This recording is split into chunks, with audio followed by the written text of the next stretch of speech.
Clara Whitmore dug her father's grave with her own 2 hands. No preacher, no neighbors, no one. Just a woman and a shovel, and the Montana summer pressing down on her like a fist. She didn't cry until the last shovel of dirt landed. Then she wiped her face, walked back to a broken-down farmhouse, and made a decision. She was staying. If this story moves something in you, subscribe to this channel, follow Clara's journey all the way to the end, and drop your city in the comments. I want to see how far this story travels. The morning after she buried her father, Clara Whitmore woke up before sunrise and went straight to work. Not because she wasn't grieving. She was. The grief sat in her chest like a stone she couldn't cough out. But grief didn't fix broken fence posts. Grief didn't keep the horses from wandering. Grief didn't put food on the table, or water in the trough, or stop the rot creeping along the west wall of the barn. So she worked. She found a loose post near the south pasture and hammered it back into the ground with a rock because she couldn't find the mallet. Her hands blistered.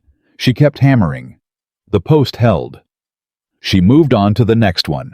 By noon, she had fixed 3 posts, refilled the water trough by bucket from the stream 40 yards away, and eaten half a biscuit left over from 2 days ago.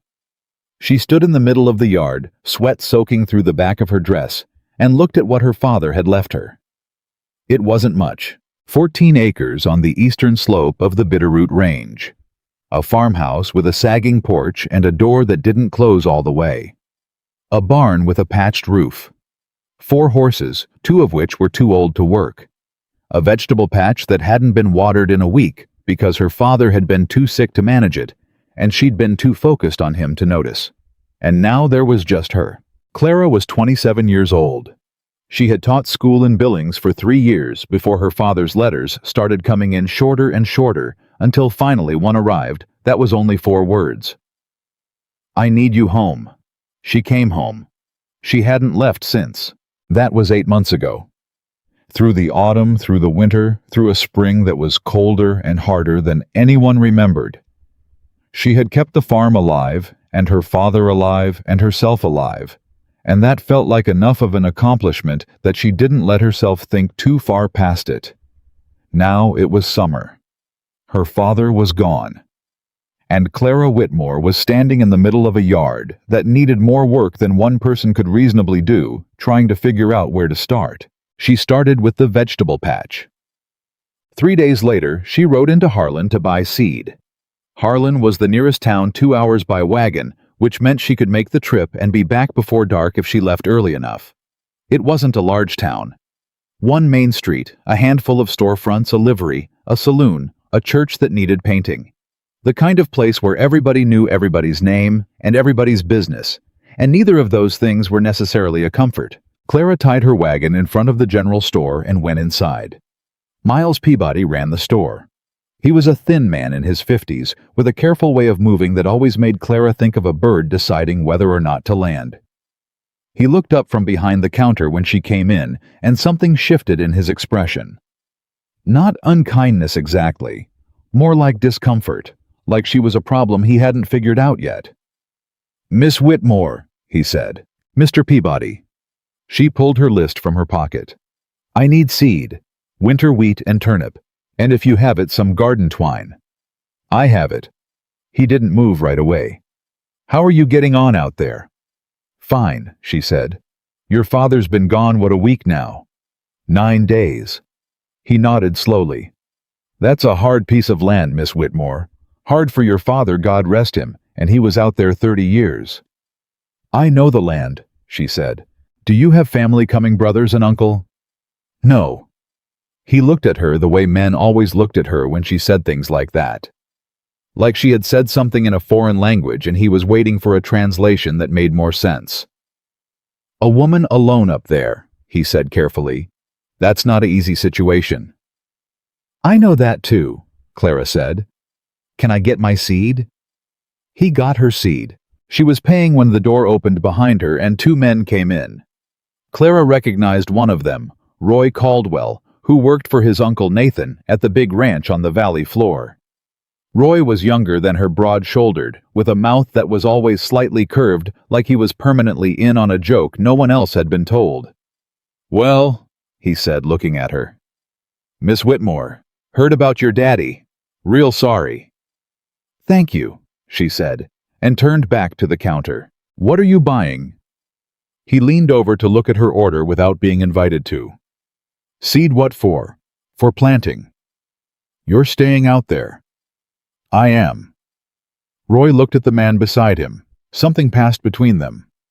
"Miss Whitmore," he said in the tone of a man explaining something obvious to a child, "that land your daddy had, the soil's not right for winter wheat. Never has been. That's why he could never quite make it work." "I know," she said.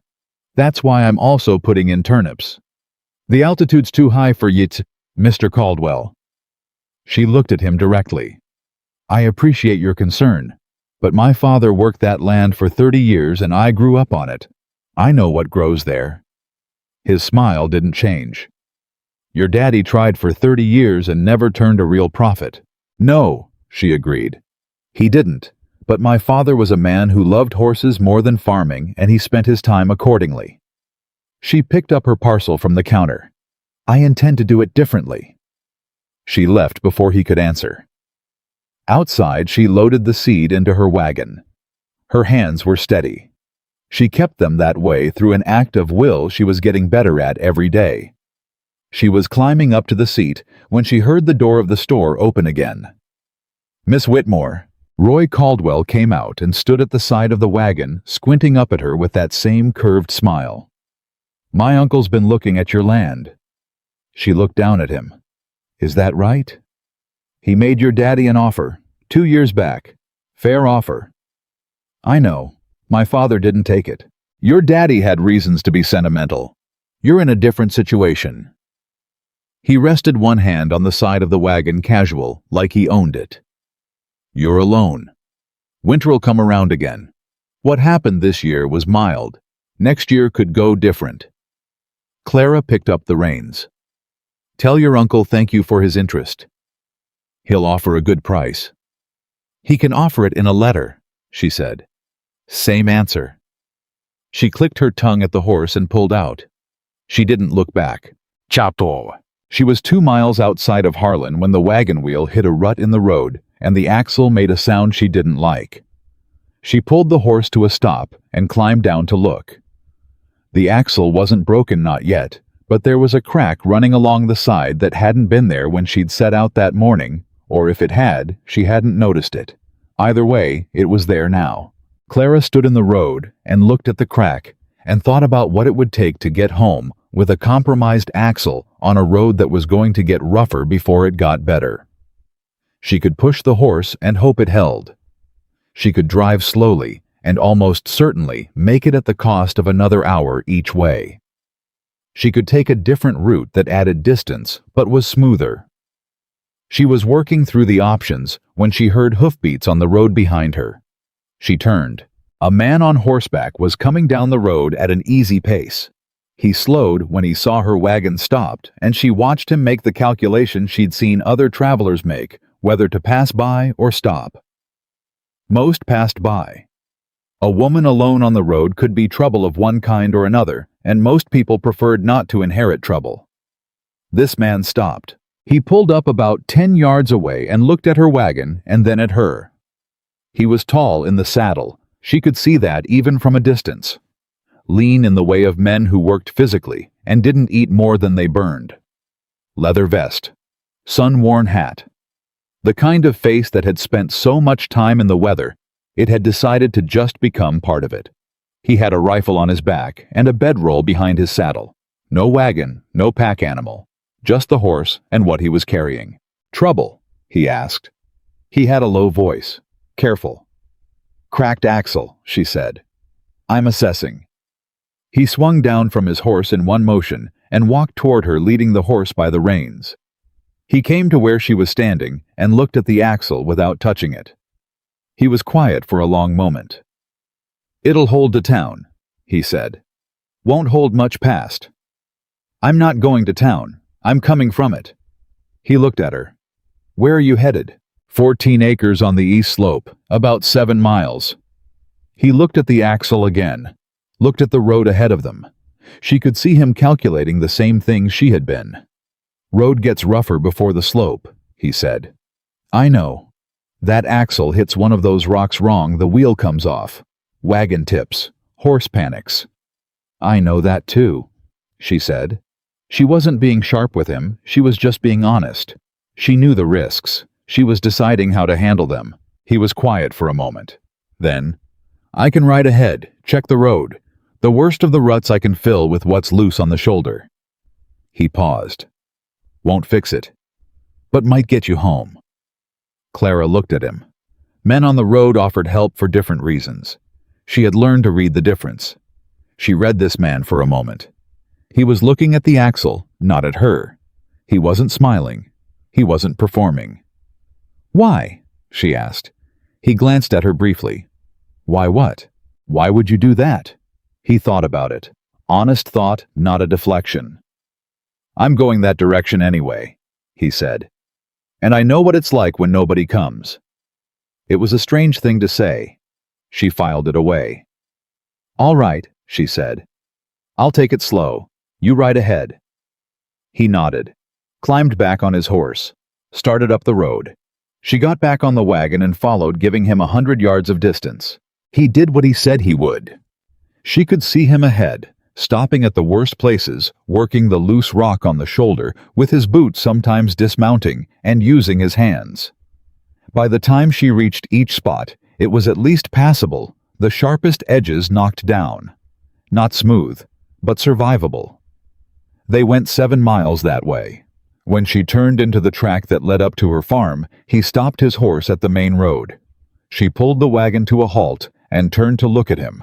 Thank you, she said. He looked up the track at her farmhouse visible on the slope. Something moved across his expression, not quite recognition. Something closer to an old memory that had pushed itself unexpectedly to the surface. You live up there alone? He asked. I do. Your husband? There is no husband. He looked at her. She looked back at him. Ethan Walker, he said, just his name. Like that was the whole explanation. Clara Whitmore, she said. He nodded once, pulled his horse around, and started back the way they'd come. She watched him go for a moment, then turned the wagon up the track. She didn't expect to see him again. She was wrong. 2 mornings later, she came out to the barn at first light and found her east fence repaired, not patched properly, replaced. New posts, new wire, the kind of work that would hold. She stood at the fence and ran her finger along the wire and tried to think of who could have done it. There was only one answer. She looked toward the road. Nothing there. Just the slope and the summer morning and the sound of the creek running below the property. She didn't go looking for him. She went back to work. But the following morning, the loose board on the barn siding was nailed. The morning after that, the latch on the gate that had been sticking for 2 months moved clean and smooth. She never heard him. She never saw him arrive or leave, just the evidence of what he'd done waiting for her every time she stepped outside. On the 4th morning, she left a plate of biscuits on the fence post. When she came back out an hour later, the plate was empty.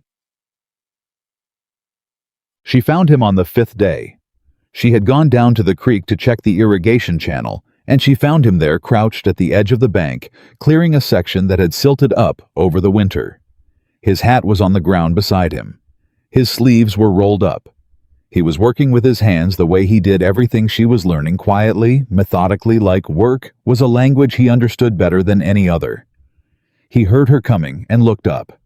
He didn't startle. You've been fixing things, she said. Some.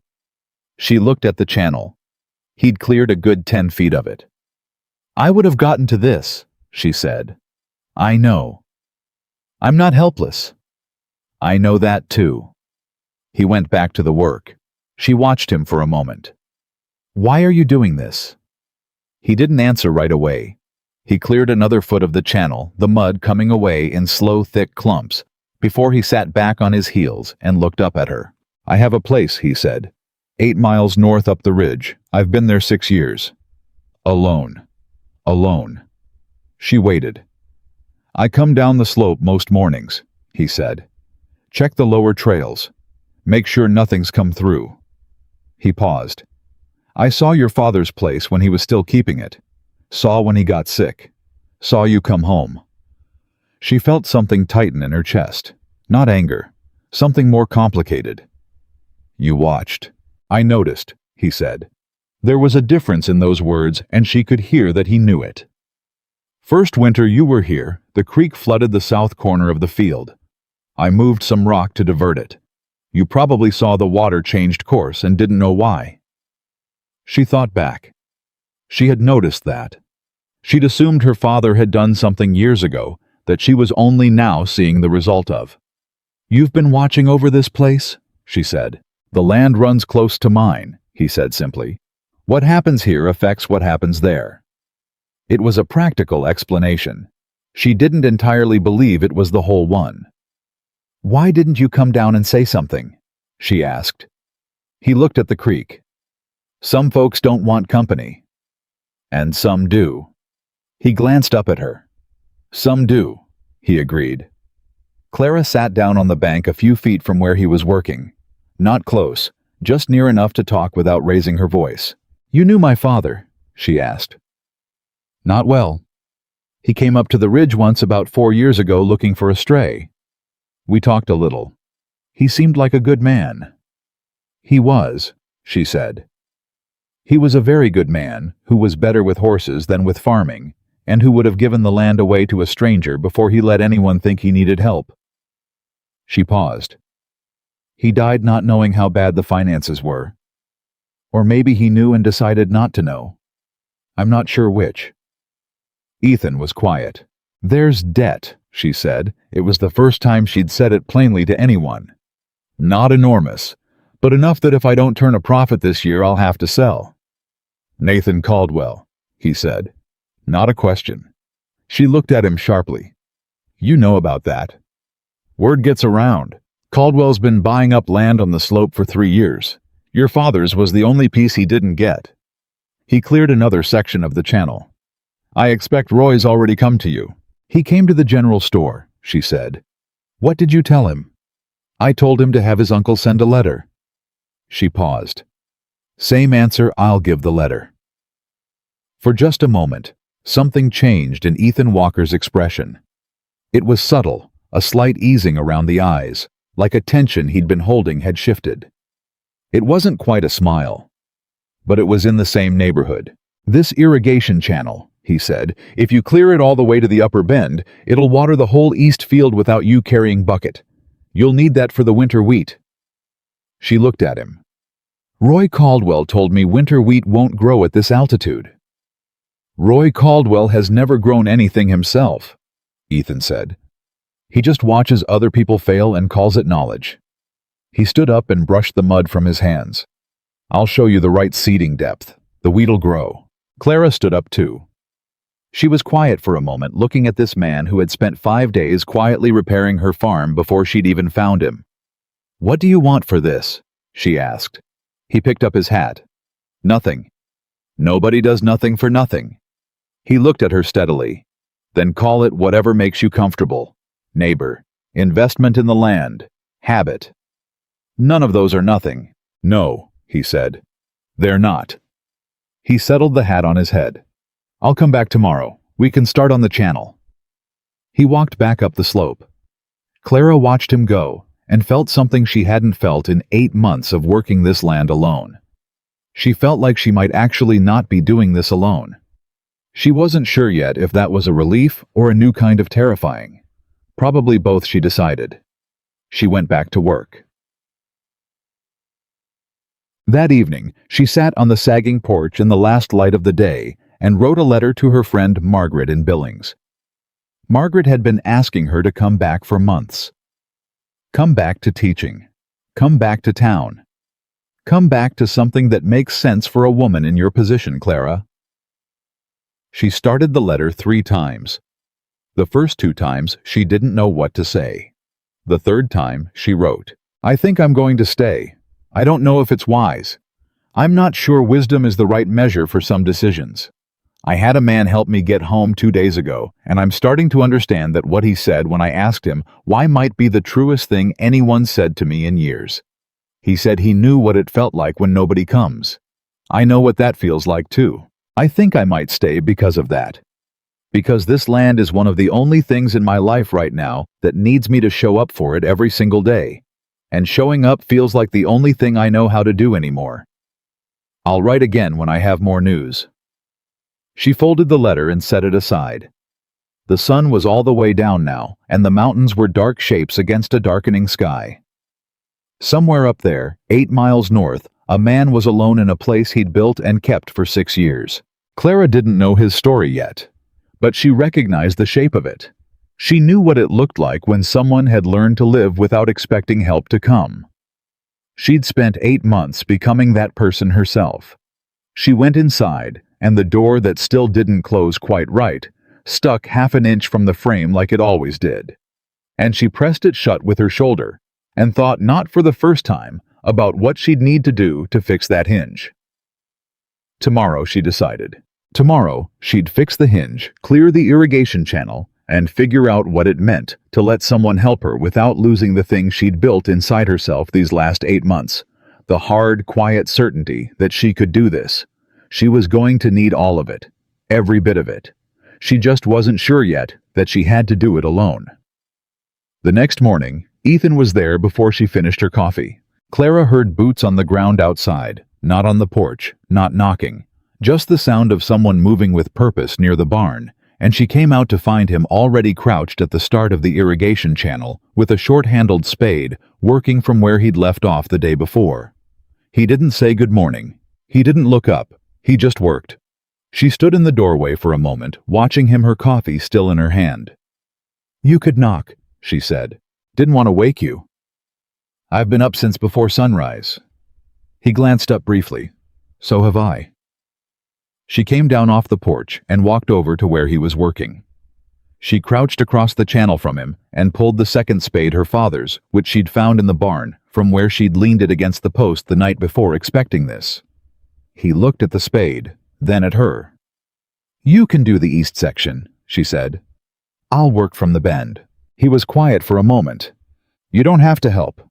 "It's my channel," she said. Something moved across his expression. Not amusement quite. The near neighbor of it. They worked. It was different working beside someone. Clara had spent 8 months with the silence of the farm, so complete that she'd stopped noticing it. It had just become the texture of her days, like the weight of a shovel or the roughness of rope.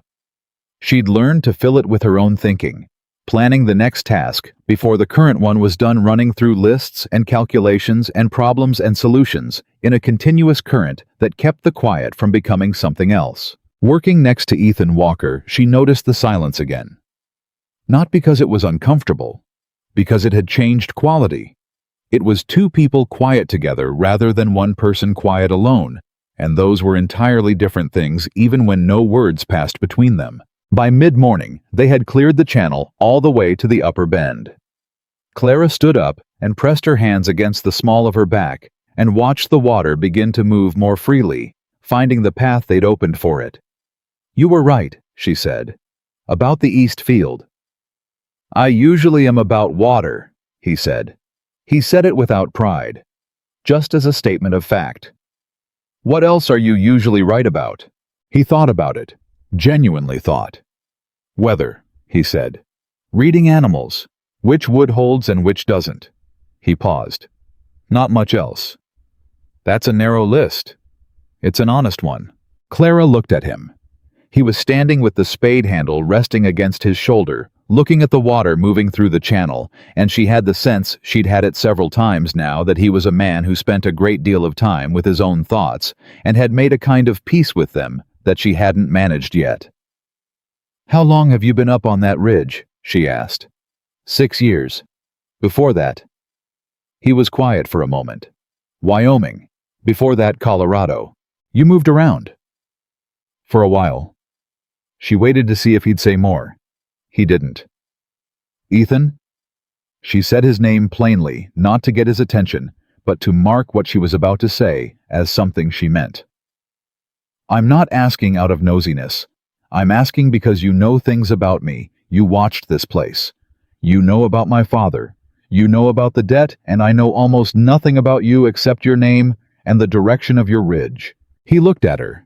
The directness of it seemed to catch him slightly off guard, though not in a way that made him retreat. "That's fair," he said. So, he set the spade against the fence post. "I had a family," he said. "Wife, a son. We had a small place in Wyoming, down in a valley near the Shoshone. Good land." He stopped, started again more carefully. "There was a flood, spring runoff 6 years back, the kind that comes fast and doesn't give you enough time."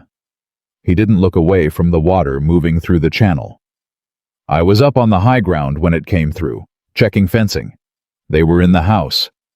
Clara went very still. "I didn't get back in time," he said. The words were simple. She understood that the simplicity was the result of a very long time spent learning how to say them without being destroyed by the saying. "Ethan." "I'm not telling you so. You'll feel sorry for me," he said quietly. "I'm telling you because you asked a fair question and you deserve a fair answer." He picked up the spade. "I came north, found the ridge, stayed. 6 years, she said. 6 years. She looked at him.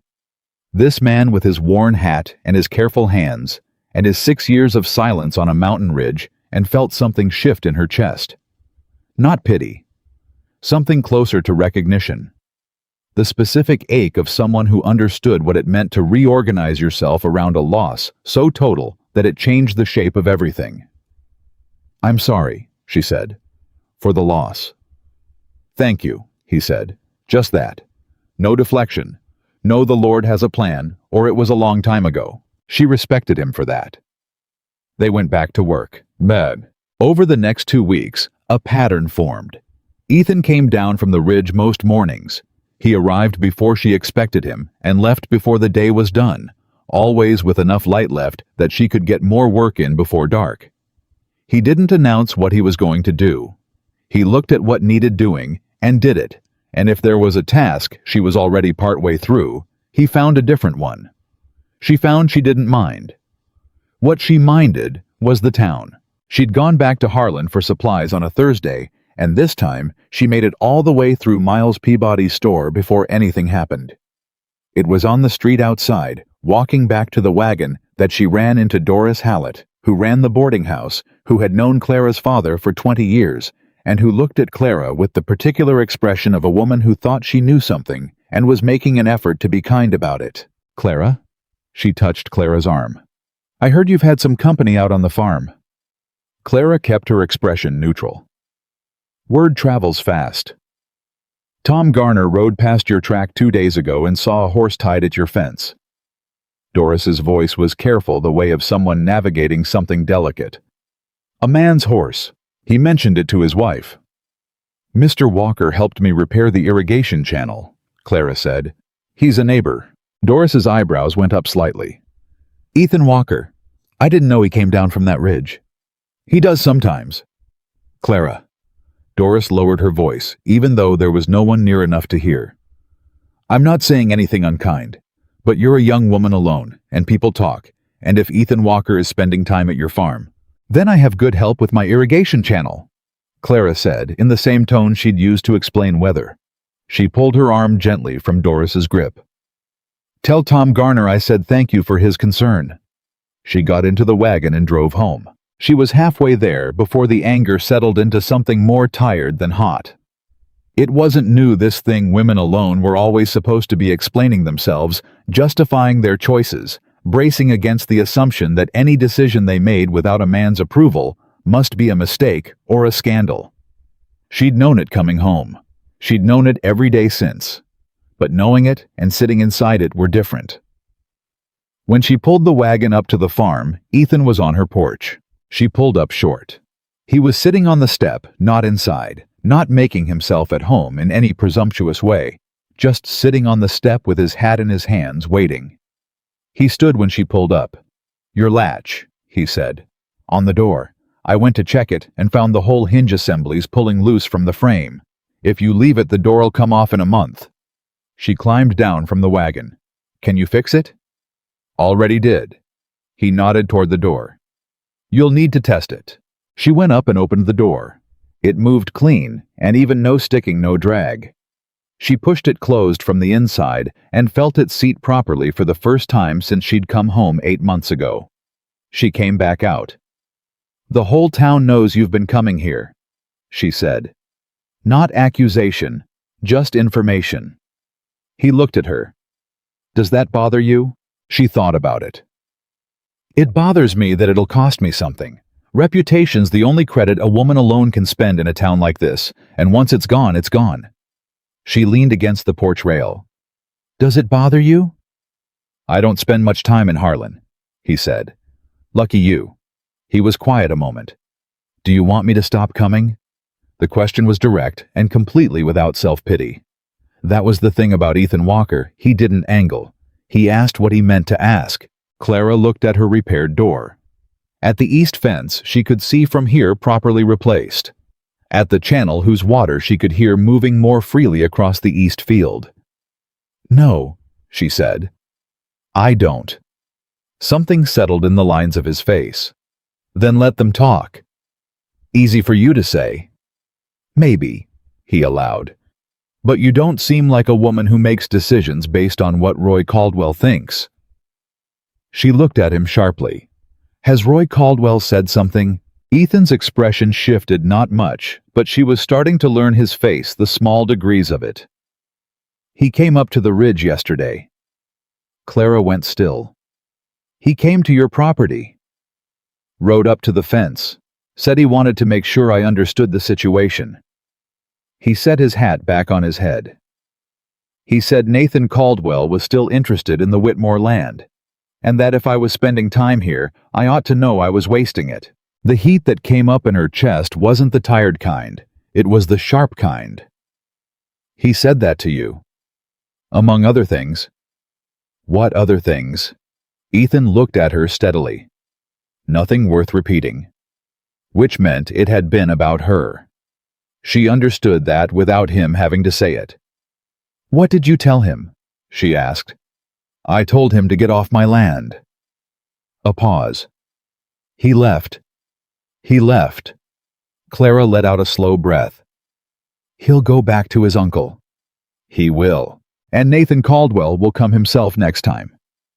Probably. Ethan said it without alarm. Just as a fact to account for. When he does, what are you going to tell him? The same thing I told Roy. She straightened up from the rail. No. This time what crossed Ethan Walker's face was absolutely unmistakably something that had once been a smile and still remembered how. Nathan Caldwell came on a Tuesday. Clara was in the barn when she heard the wagon. She came out to find a man she'd seen twice from a distance, thick-set gray at the temples, with the solid and certain manner of a man who had spent 40 years getting his way in small increments and had never quite learned to account for the possibility of not getting it. He climbed down from his wagon with the deliberateness of age and comfort combined, and he took his hat off when he reached her, which was more than Roy had done. Miss Whitmore, he said. Nathan Caldwell. I'm sorry for your loss. Thank you, she said. Your father was a man I respected, he said. We didn't always agree, but I respected him. He looked around the yard with the particular gaze of a man calculating rather than seeing. He worked hard out here. He did. As I understand it, the land's carrying some debt. You understand correctly.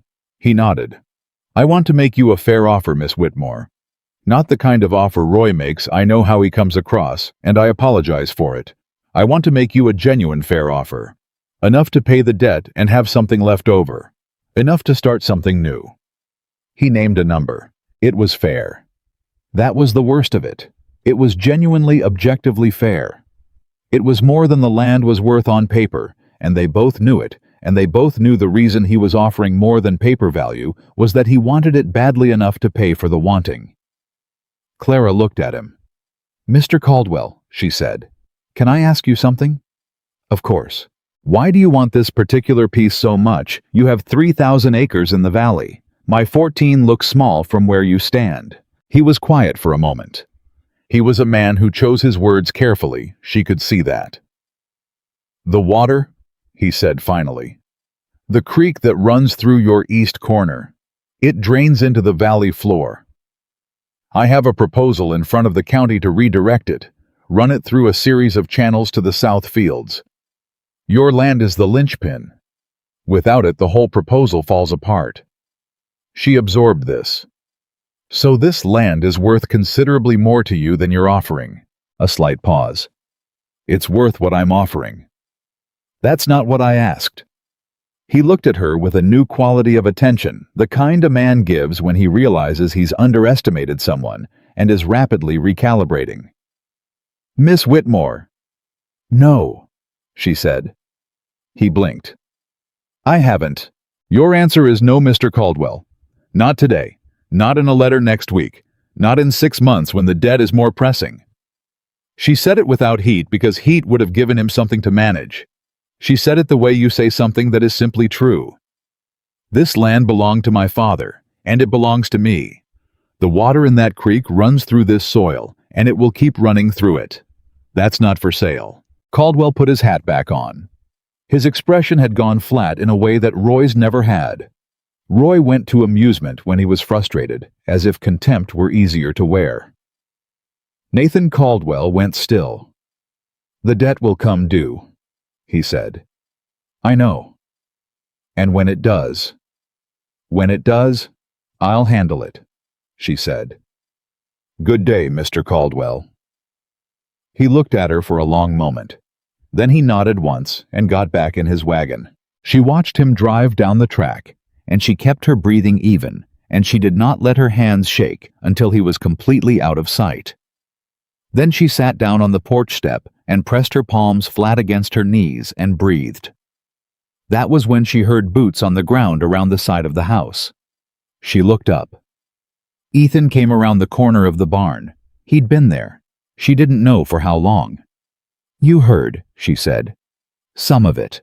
The water, she said. The East Creek, it's the whole thing. That's what he wants. Ethan sat down on the step beside her, leaving a proper distance. I know about the water proposal. It's been in front of the county commission for 8 months. If he gets the rights to redirect it, he can double the output on his south fields. And my land is the linchpin. Your land is the linchpin. She looked at him. You knew this before. He met her eyes. I knew he wanted the land. I didn't know about the water proposal until last week. Tom Garner mentioned it in passing. Last week, she said. I was going to tell you.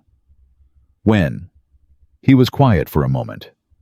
When I'd figured out what it meant for you, what the options were. He paused. I didn't want to bring you a problem without also having thought through the answer. Clara looked at him for a long moment. It was a particular kind of infuriating, the kind where someone did something with entirely good intentions that still removed a choice from you without asking. She recognized the impulse in herself. She'd spent her whole life solving things before she told anyone there was a problem, so that she wouldn't have to watch them worry. Don't do that, she said. Don't do what? Don't protect me from information about my own land. Her voice was level. I can handle problems. What I can't handle is people deciding for me what I'm strong enough to know. He absorbed this. You're right, he said without qualification or defense. I'm sorry. She hadn't expected that. Not so plainly. She exhaled.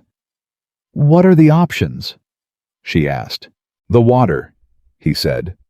If you file a prior appropriation claim on the East Creek through the county, establish that you've been using it for agriculture. Caldwell can't redirect it without your agreement, regardless of what the commission says. It doesn't solve the debt. But it takes the linchpin away. If he can't get the creek, the land's worth a fair price to him instead of a high price. The pressure eases. How do I file? County seat. Helena. You need documentation of use, irrigation records, planting history. Anything that shows the water's been in agricultural use on this property. My father kept records, she said. In the house. I haven't gone through all of them. Then that's where we start, he said. We. The word was casual. He probably hadn't noticed he'd said it that way. She had. "All right," she said. "Come inside."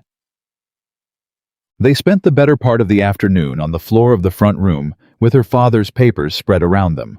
Thomas Whitmore had been a meticulous record keeper in some ways and chaotic in others.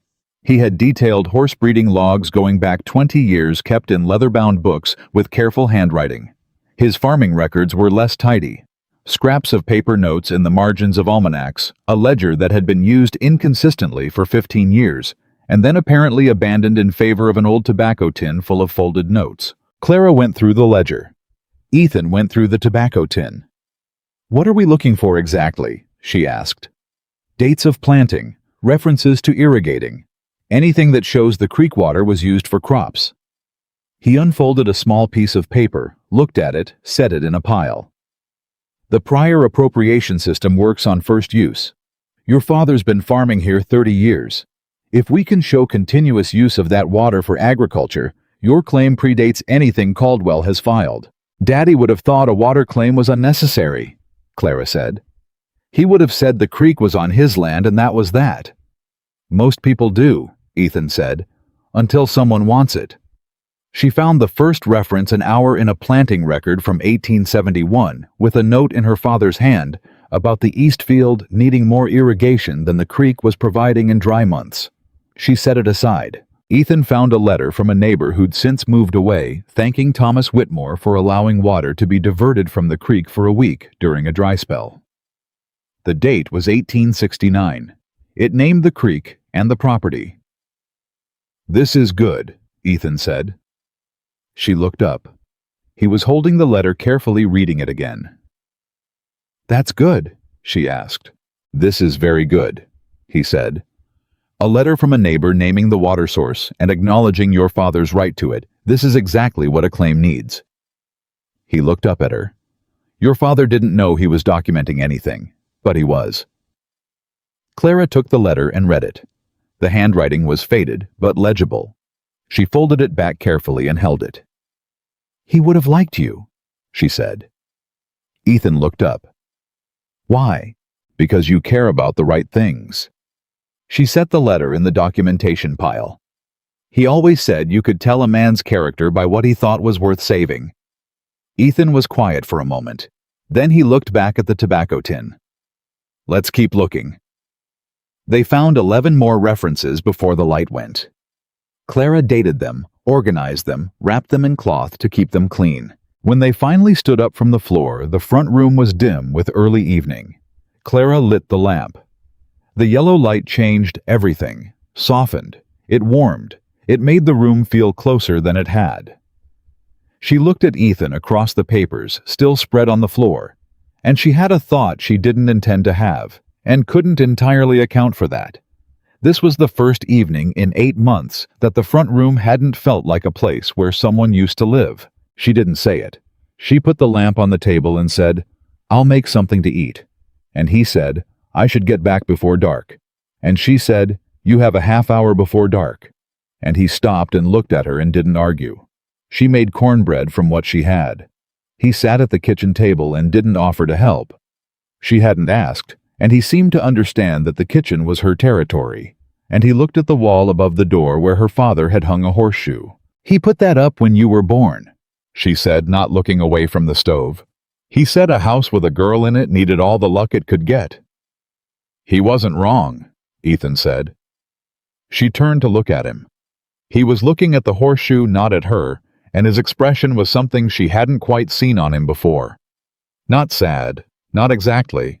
Something adjacent to sad that had learned to be still. She turned back to the stove. They ate without talking much, which was fine. It was the same kind of quiet as the work, not empty, just restful. When he stood to leave, he picked up his hat from the peg by the door. "I'll ride to Helena with you," he said. "When you're ready to file. I know the county clerk. He's a careful man, he'll do it right." "I can go alone," she said. "I know you can." He paused at the door. "But I know the clerk and the roads between here and Helena have gotten worse since spring. 2 days by wagon, and the second day the road goes through some rough country." He held her gaze. I'm not saying you need me. I'm saying I'd like to come. She looked at him. This careful, quiet man who had spent 6 years on a ridge alone and still managed to know the county clerk in Helena. All right, she said. He nodded. He put on his hat. Ethan, she said before he reached the porch. He turned. What you told me this morning, she said. About Wyoming, about your family. She paused. Thank you for telling me. He stood in the doorway for a moment. Thank you for asking a fair question, he said, and then he walked out into the evening, and she heard his horse pick up from the fence post and start up the slope toward the ridge, and she stood in the kitchen with the cornbread cooling on the table, and the lamp burning, and the horseshoe above the door, and she thought about fair questions, and the people who answer them honestly. She thought it was one of the rarer things in the world than most people counted. She blew out the lamp and went to bed and slept better than she had in weeks, which surprised her in the morning when she thought about it. Though maybe it shouldn't have. They left for Helena on a Thursday. Clara had the documentation wrapped and packed, and she brought her father's ledger as backup. She wore her good dress, not her best, because her best was a pale green thing that she'd worn to school graduations, and which felt wrong for a county clerk's office, but the dark blue one that had a collar that didn't fray and a hem that was still solid. Ethan met her at the track junction at first light, with his horse packed for 2 days. He looked at her wagon, looked at her and said, "You're prepared." "Always," she said. It came out lighter than she intended. She didn't correct it. The road to Helena was long, and she was right that the second day was rough, and Ethan was right that it was better not to travel it alone. Not because she couldn't have managed, she could have, but because having someone ride ahead at the worst sections, someone who knew this particular terrain in a way that came from years of moving through it, meant they made Helena in a day and a half instead of 2. They stayed at separate boarding houses, which she had already arranged and which he hadn't questioned.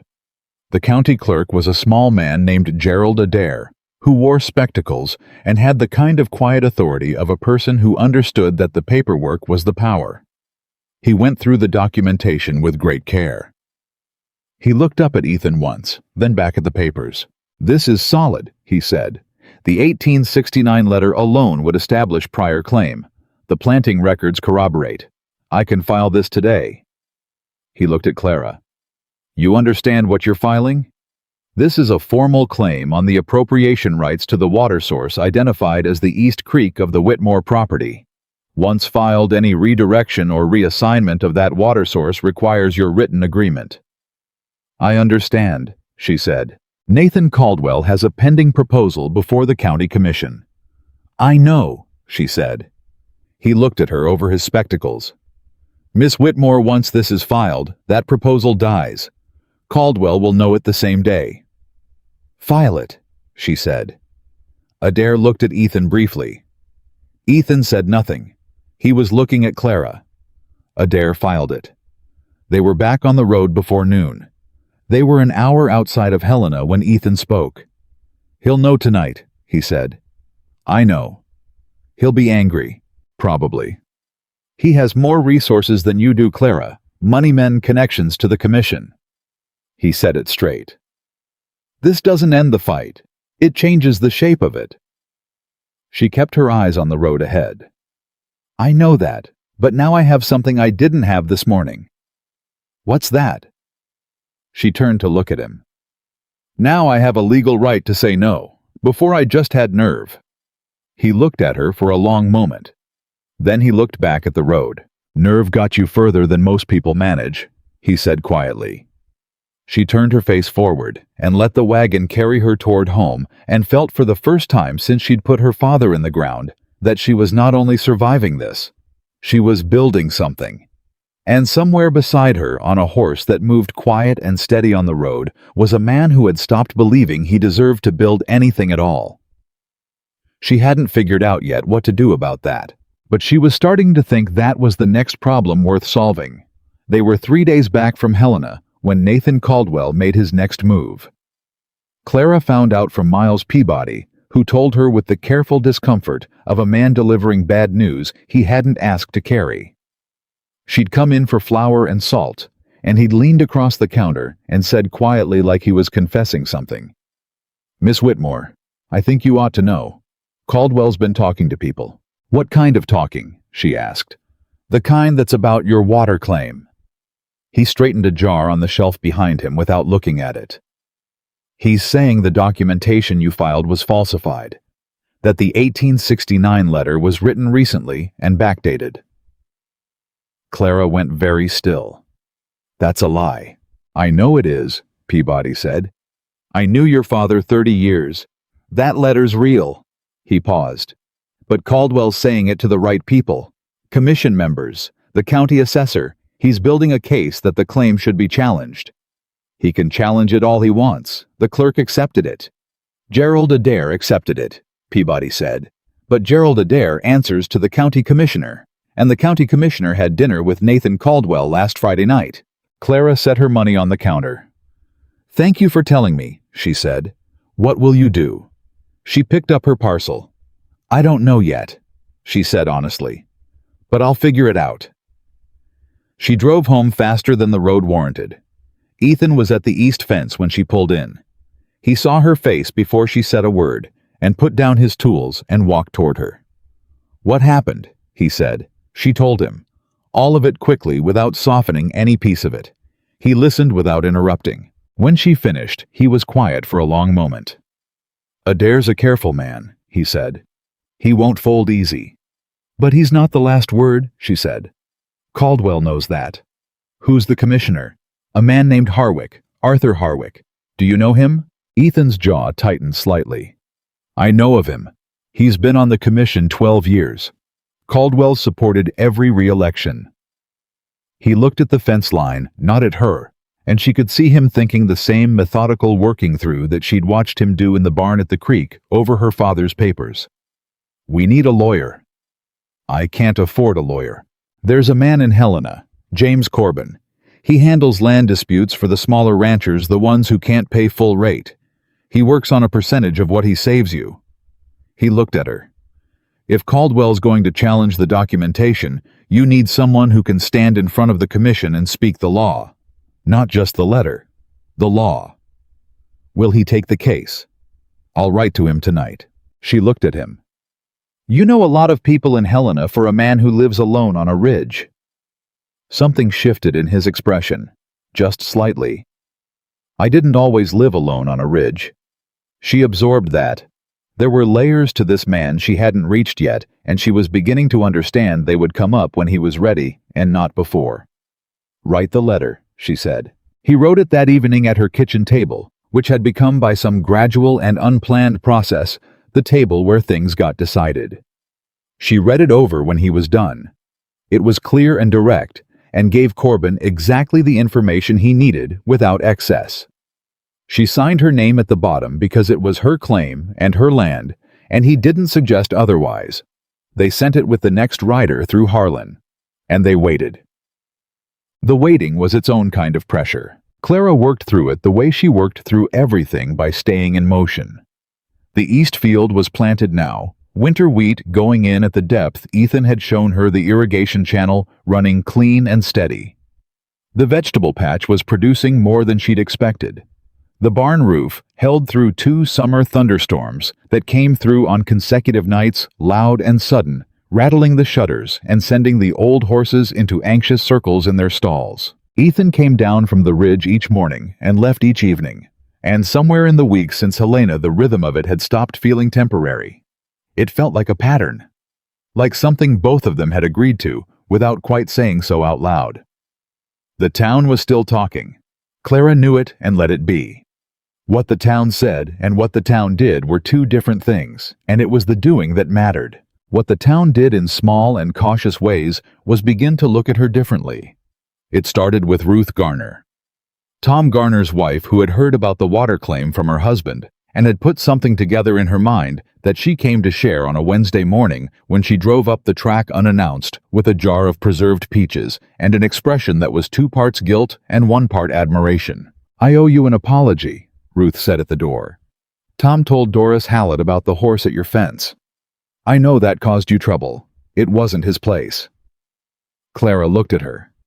Ruth Garner was 50 years old, with the kind of face that had laughed a lot and weathered a lot, and was still fundamentally decent. "Come in," Clara said. They sat at the kitchen table with the peaches open between them, and Ruth said what she'd clearly come to say. "What you're doing with that water claim, there's 3 other ranchers on this slope who should have done the same thing 20 years ago and didn't. Caldwell's been picking us off one by one." She paused. "My husband thinks you've made a mistake, made a target of yourself." "And what do you think?" Clara asked. Ruth was quiet for a moment. "I think if you win, it changes something." She picked up her jar. "I think that's worth some discomfort." It wasn't a declaration of war, but it was something. 3 days later, Frank Garner's neighbor, a rancher named Holt, who Clara had never spoken to directly, rode past her fence slowly enough that she knew it was deliberate, and lifted his hat to her. That was all. But it was something, too. The letter from James Corbin arrived 12 days after they sent their own. Ethan read it first because he was at the table when Clara came in from the field, and she was covered in dirt, and her hands were shaking slightly from the work, and he'd already opened it before she'd thought to say she wanted to do it herself. She forgave him immediately because of what he said when he looked up from it. "He'll take the case," Ethan said. Clara stopped moving. "He knows Harwick." Ethan continued reading. "Says Harwick has a weakness, he's meticulous about procedure. He doesn't like process violations. If Caldwell's making informal accusations about the documentation without filing a formal challenge through the correct channels, Corbin can use that. Force a proper hearing, make Caldwell prove his claim in front of the whole commission instead of over dinner." He set the letter down. "Clara, this is a real chance." She came to the table and read the letter herself. Corbin wrote the way lawyers wrote, careful and dense, but the meaning was clear. He believed the claim was valid. He believed Caldwell had overplayed his hand by going to commission members privately rather than through official channels. He was willing to come to Harlan, review the original documents, and file a formal defense of the appropriation claim. His fee, if they won a percentage of the land's assessed value, paid over 3 years. Clara set the letter down. "That percentage over 3 years," she said.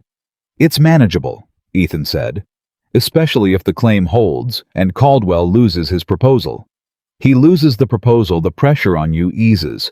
The land's worth less to him at fair market value." She looked at the letter, then at him. "How do you know so much about this?" she asked. "Land law, water rights, county commission procedure."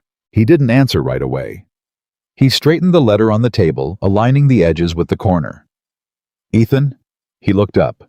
"After Wyoming," he said carefully, "I spent 2 years trying to understand what I could have done differently. Not just with the flood, with the land. The deed was in both our names, and when she was gone, there were people who questioned whether it was mine alone. I had to learn the law." He paused. "I learned it thoroughly." Clara looked at him. This was another layer. Another room in a house she was only beginning to understand the layout of. "Did you keep the land?" she asked quietly. "No," he said. "I sold it. I didn't want it without them." He was looking at the table. "Sometimes I think that was the right decision. Sometimes I think it was the coward's one." "I don't think it was cowardice," she said. He looked up at her. "I think you were a man in the worst kind of grief making the best decision he could with what he had left," she said. "That's not cowardice. That's survival." He was very still for a moment. "Write to Corbin," she said. "Tell him yes." He nodded and picked up the pen. Corbin arrived in Harlan on a Monday, and they met him at the hotel. The only hotel in Harlan which had 4 rooms and a parlor that smelled of pipe tobacco and old wood. He was younger than Clara had expected. Mid-30s, dark-suited, with a precise way of moving and talking that communicated competence without arrogance. He shook her hand before he shook Ethan's, which she noticed. He spent 2 hours with the documentation. When he was done, he set it all flat on the table in front of him and said, The 1869 letter is genuine. I can see it in the paper, the ink oxidation, the handwriting variation that happens naturally over a document's lifetime. A forger works too carefully. The variations are too consistent. This letter was written by a man on an ordinary afternoon with no intention of it ever being significant. "Can you prove that in a hearing?" she asked. "I can bring in someone who can." He tapped the letter. "There's an examiner in Missoula works with courts on document authenticity. His testimony would settle the question." He looked at her. "The question, Miss Whitmore, isn't whether your documents are real. They are. The question is whether Caldwell can convince the commission to move against an established claim based on his word alone. And the answer to that in a formal hearing is no." He paused. "But he has to get to the formal hearing. Right now he's operating in the informal space. My job is to pull him into the formal one." "How?" Ethan asked. "I file a motion for a declaratory hearing on the appropriation claim. It forces the commission to take a formal position. Either they affirm your claim or they challenge it in an official proceeding. They can't just let Caldwell talk it to death in private." He looked at Clara. "It'll make him angry." "He's already angry," she said. "Angrier," Corbin said. "Cornered men do things that aren't smart. That can work in your favor, or it can make things harder before they get easier." He looked at her steadily. "You need to be prepared for harder." "I've been preparing since I got here," she said. Corbin looked at Ethan. Ethan said nothing. Corbin said, "I'll file Monday." Caldwell's response came not through a lawyer, not through the commission, but through Roy. Roy Caldwell rode to her farm on a Thursday morning. Not to the fence line this time, all the way up the track right into the yard, and he didn't dismount, which told Clara this wasn't a conversation he intended to be long. She came out of the barn and looked up at him. "Morning, Roy." "Miss Whitmore." He wasn't smiling this time. "My uncle wants you to know that filing that motion was a mistake. Is that a message or a threat?" "It's information." He looked around the yard with a deliberateness that was meant to communicate something about who had power here. "He also wants you to know that he's looked into the deed on your property. There's a question about the survey line on your north boundary." Clara went still. "What kind of question?" she said. "The kind that might put some of your east field on Caldwell land." He said it the way you'd say the weather casual flat, like it was just facts. "He hasn't decided whether to pursue it. He's leaving that decision open. In other words, withdraw the water claim or find out what else he'll take from you." She looked at Roy Caldwell on his horse in her yard, and she felt something that was past anger. Anger was a heat. This was something colder and more precise. "Roy," she said, "tell your uncle something for me." "All right. Tell him I've read the original survey record from 1868. My father had a copy, and I've been through every piece of paper in this house." She hadn't. But she'd been through most of them, and she was going to finish that night. "If there's a boundary question, I'll know it before his surveyor does. And if there isn't one, and I believe there isn't, then what he's describing is intimidation, which Mr. Corbin will find very interesting." Roy's expression changed, just slightly. Something in him recalculated. "You're making this harder than it needs to be," he said. "Yes," she agreed. "I am." He looked at her for a long moment. Then he turned his horse and rode down the track. Clara went back into the barn and found the survey record. It took her 3 hours to locate it. It was in the second of her father's horse breeding ledgers, folded and tucked into the back cover like a bookmark. The handwriting was a surveyor's hand, careful and notated, and the boundary lines were clear. The north boundary was exactly where it had always been. She set the survey record on the table where the documentation lived and pressed both hands flat on it and breathed. Then she heard hooves on the track and looked up. Through the window, she saw Ethan coming down from the ridge at a pace that was faster than his usual. He dismounted at the fence and came up to the house quickly, and she met him on the porch. "Roy Caldwell was here," he said. He'd seen the tracks. He came with a message, she said. She told him about the survey threat. She told him she'd found the record. Ethan looked at the record in her hands. He read it carefully, standing on the porch. "The north boundary's clean," he said.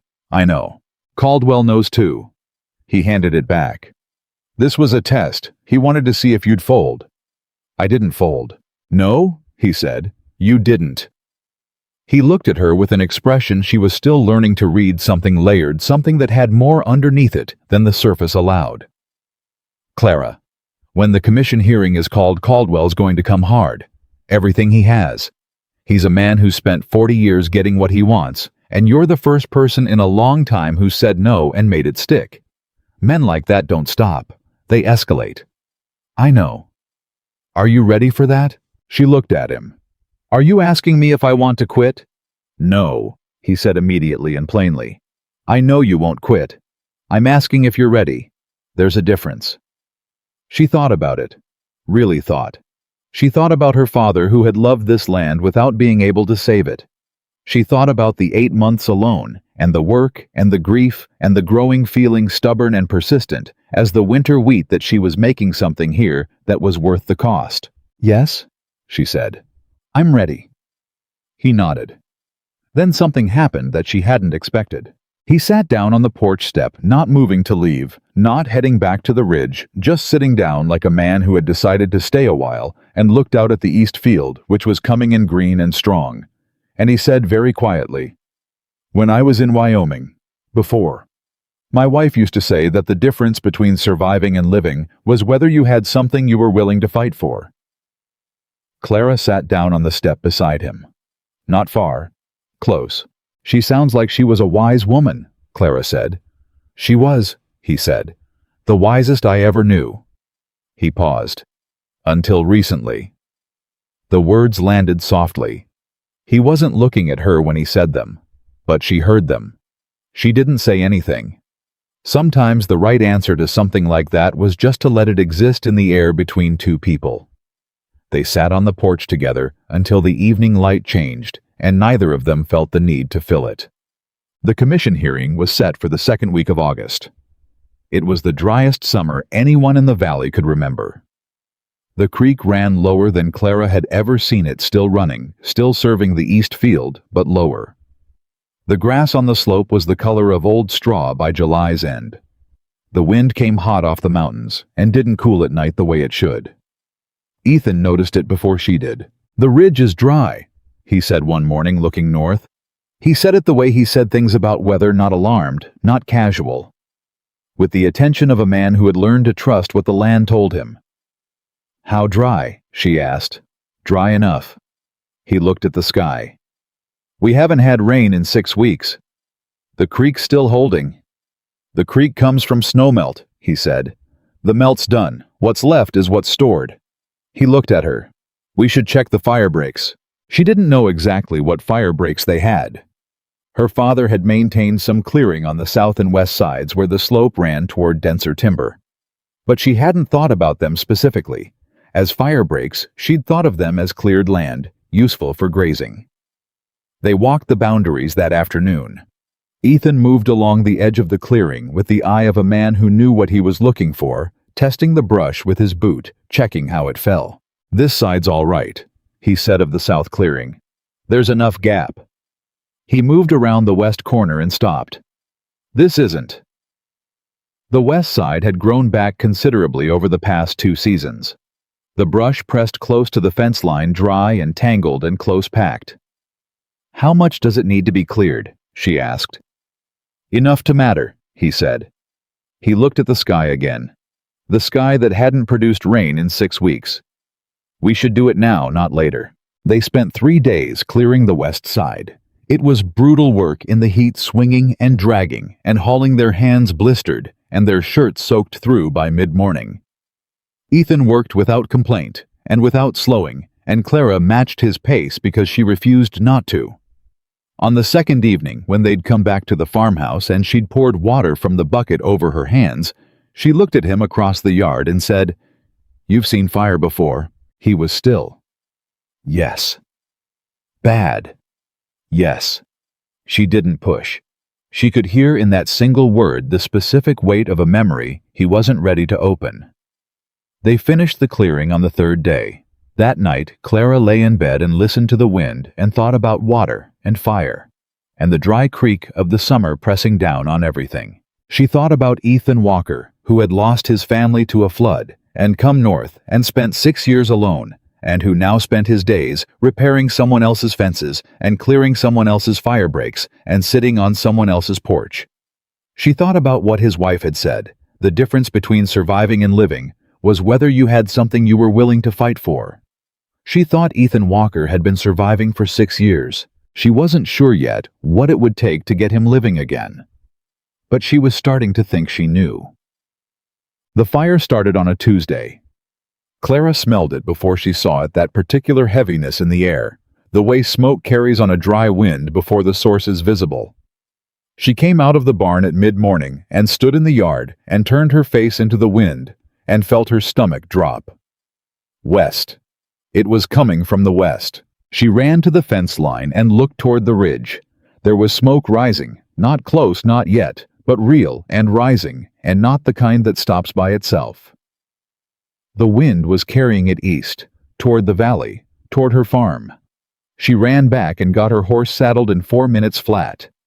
She was heading for the gate when Ethan came down the slope at a gallop, faster than she'd ever seen him ride, and she pulled up and he pulled up beside her, and his face was tight and clear. "It started above the Holt place," he said, breathing hard.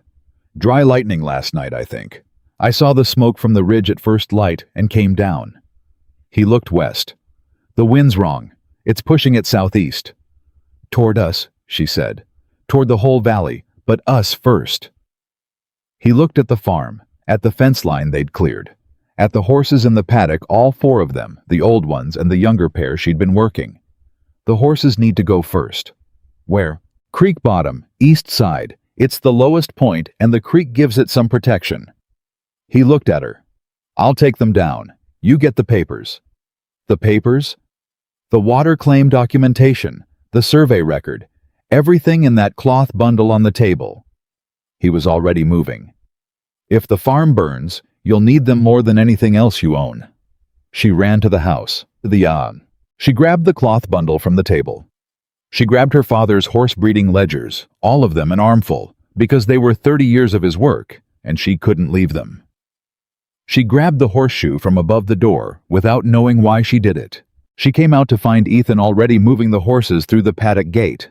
The old mare was balking. She could smell the smoke, and it was working on her in the deep animal way that was older than anything else in her.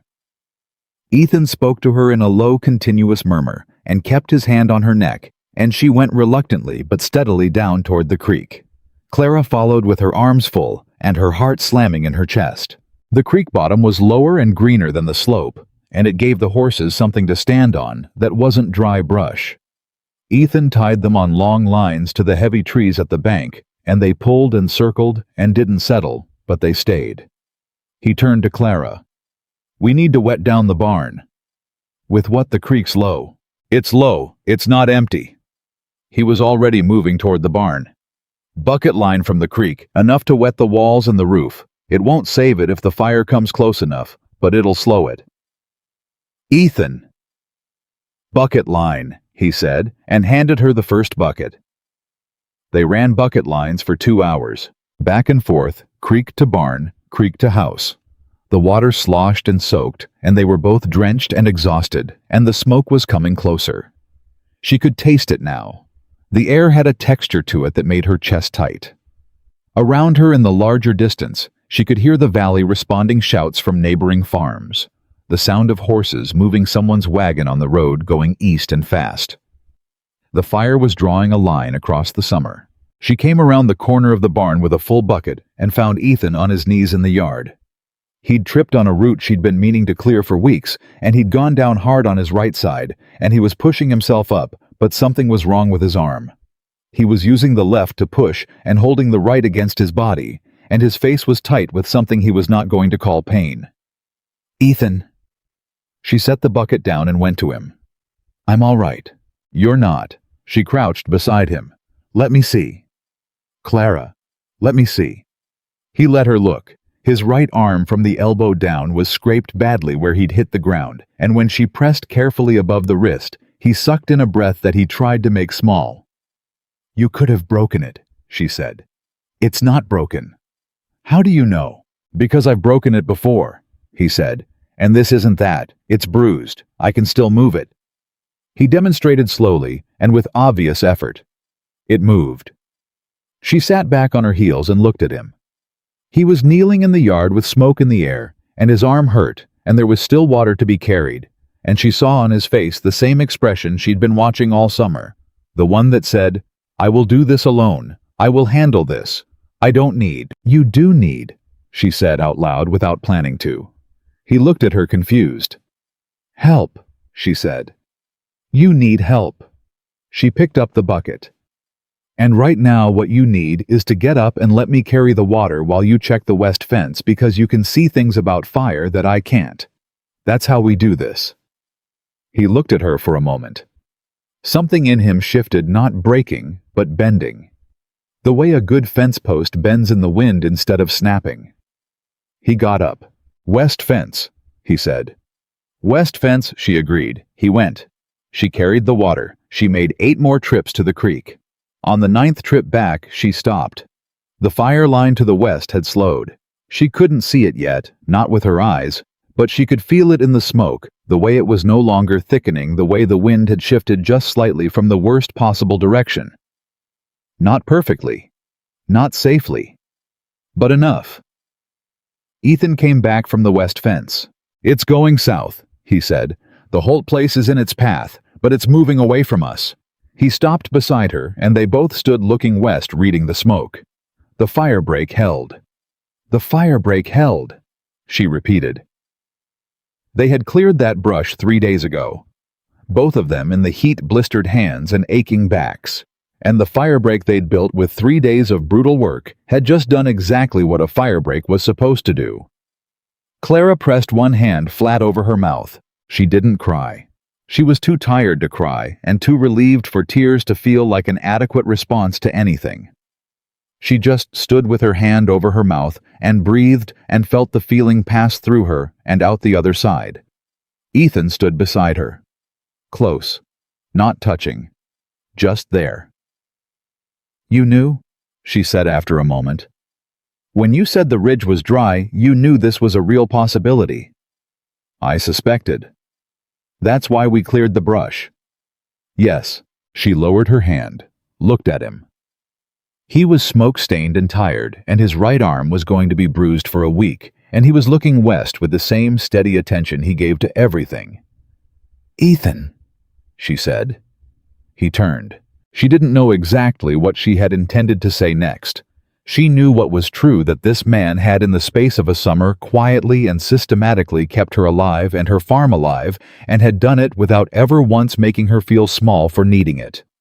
She knew that what she felt when she looked at him was not something she had words for that felt adequate, so she didn't use words. She stepped forward and put her arms around him carefully on his left side, clear of the hurt arm, and held on. He went still for a long moment. Then slowly, like a man remembering something he'd stopped believing was possible, he raised his left arm and held her back. They stood in the yard, smoke-stained and exhausted, while the fire moved away south and the creek ran in the distance and the horses shifted on their lines. She felt him breathe. She felt the way he held on, not desperately, not greedily, but with the careful steadiness of a man who had been given something he hadn't expected and was making sure he didn't break it. When they stepped back from each other, neither of them said anything for a moment. "Then, the horses," he said quietly. "The horses," she agreed. They went to bring them home, and somewhere in the smoke-tinged August air, something that had been building all summer arrived at the place it had been heading all along quietly, without announcement, the way the most important things always do. The Holt place lost its barn. Clara found out the next morning when Frank Holt's wife Vera rode up the track with her 2 youngest children and asked if she could leave them for a few hours while she and Frank dealt with the damage. She looked like a woman who had been awake for 30 hours and had passed through fear and come out the other side into the exhausted practicality that follows disaster. "Of course," Clara said immediately. Come in." Vera looked at the farm at the barn, standing at the house, standing at the wet marks still visible on the walls from their bucket work the day before. "You didn't lose anything," she said. Not with resentment, with something closer to wonder. "We cleared the brush on the west side 3 days ago," Clara said. "It made the difference." Vera looked at her. "Who told you to do that?" "Ethan Walker," Clara said. Vera was quiet for a moment. Then she said with a plainness that held no calculation in it, "That man has lived on that ridge for 6 years and never once came down to introduce himself. Frank always said he was strange." She paused. "Frank was wrong." She left her children and rode back to her farm. Clara fed the children cornbread and kept them occupied while the morning moved, and she thought about what Vera Holt had said. 6 years on a ridge. Never came down to introduce himself. And yet somehow quietly, without ever making a point of it, Ethan Walker had been watching over everything below him. The farms, the boundaries, the water, the weather, like a man who had decided that caring from a distance was safer than caring up close. She understood it. She just wasn't sure she was willing to let it continue. Ethan came down at mid-morning. His right arm was wrapped. He'd done it himself. She could tell by the angle slightly awkward at the back, and he moved it carefully, but he moved it, and he didn't mention it when he came into the yard. He looked at the children sitting on the porch. "Holt's kids," Clara said.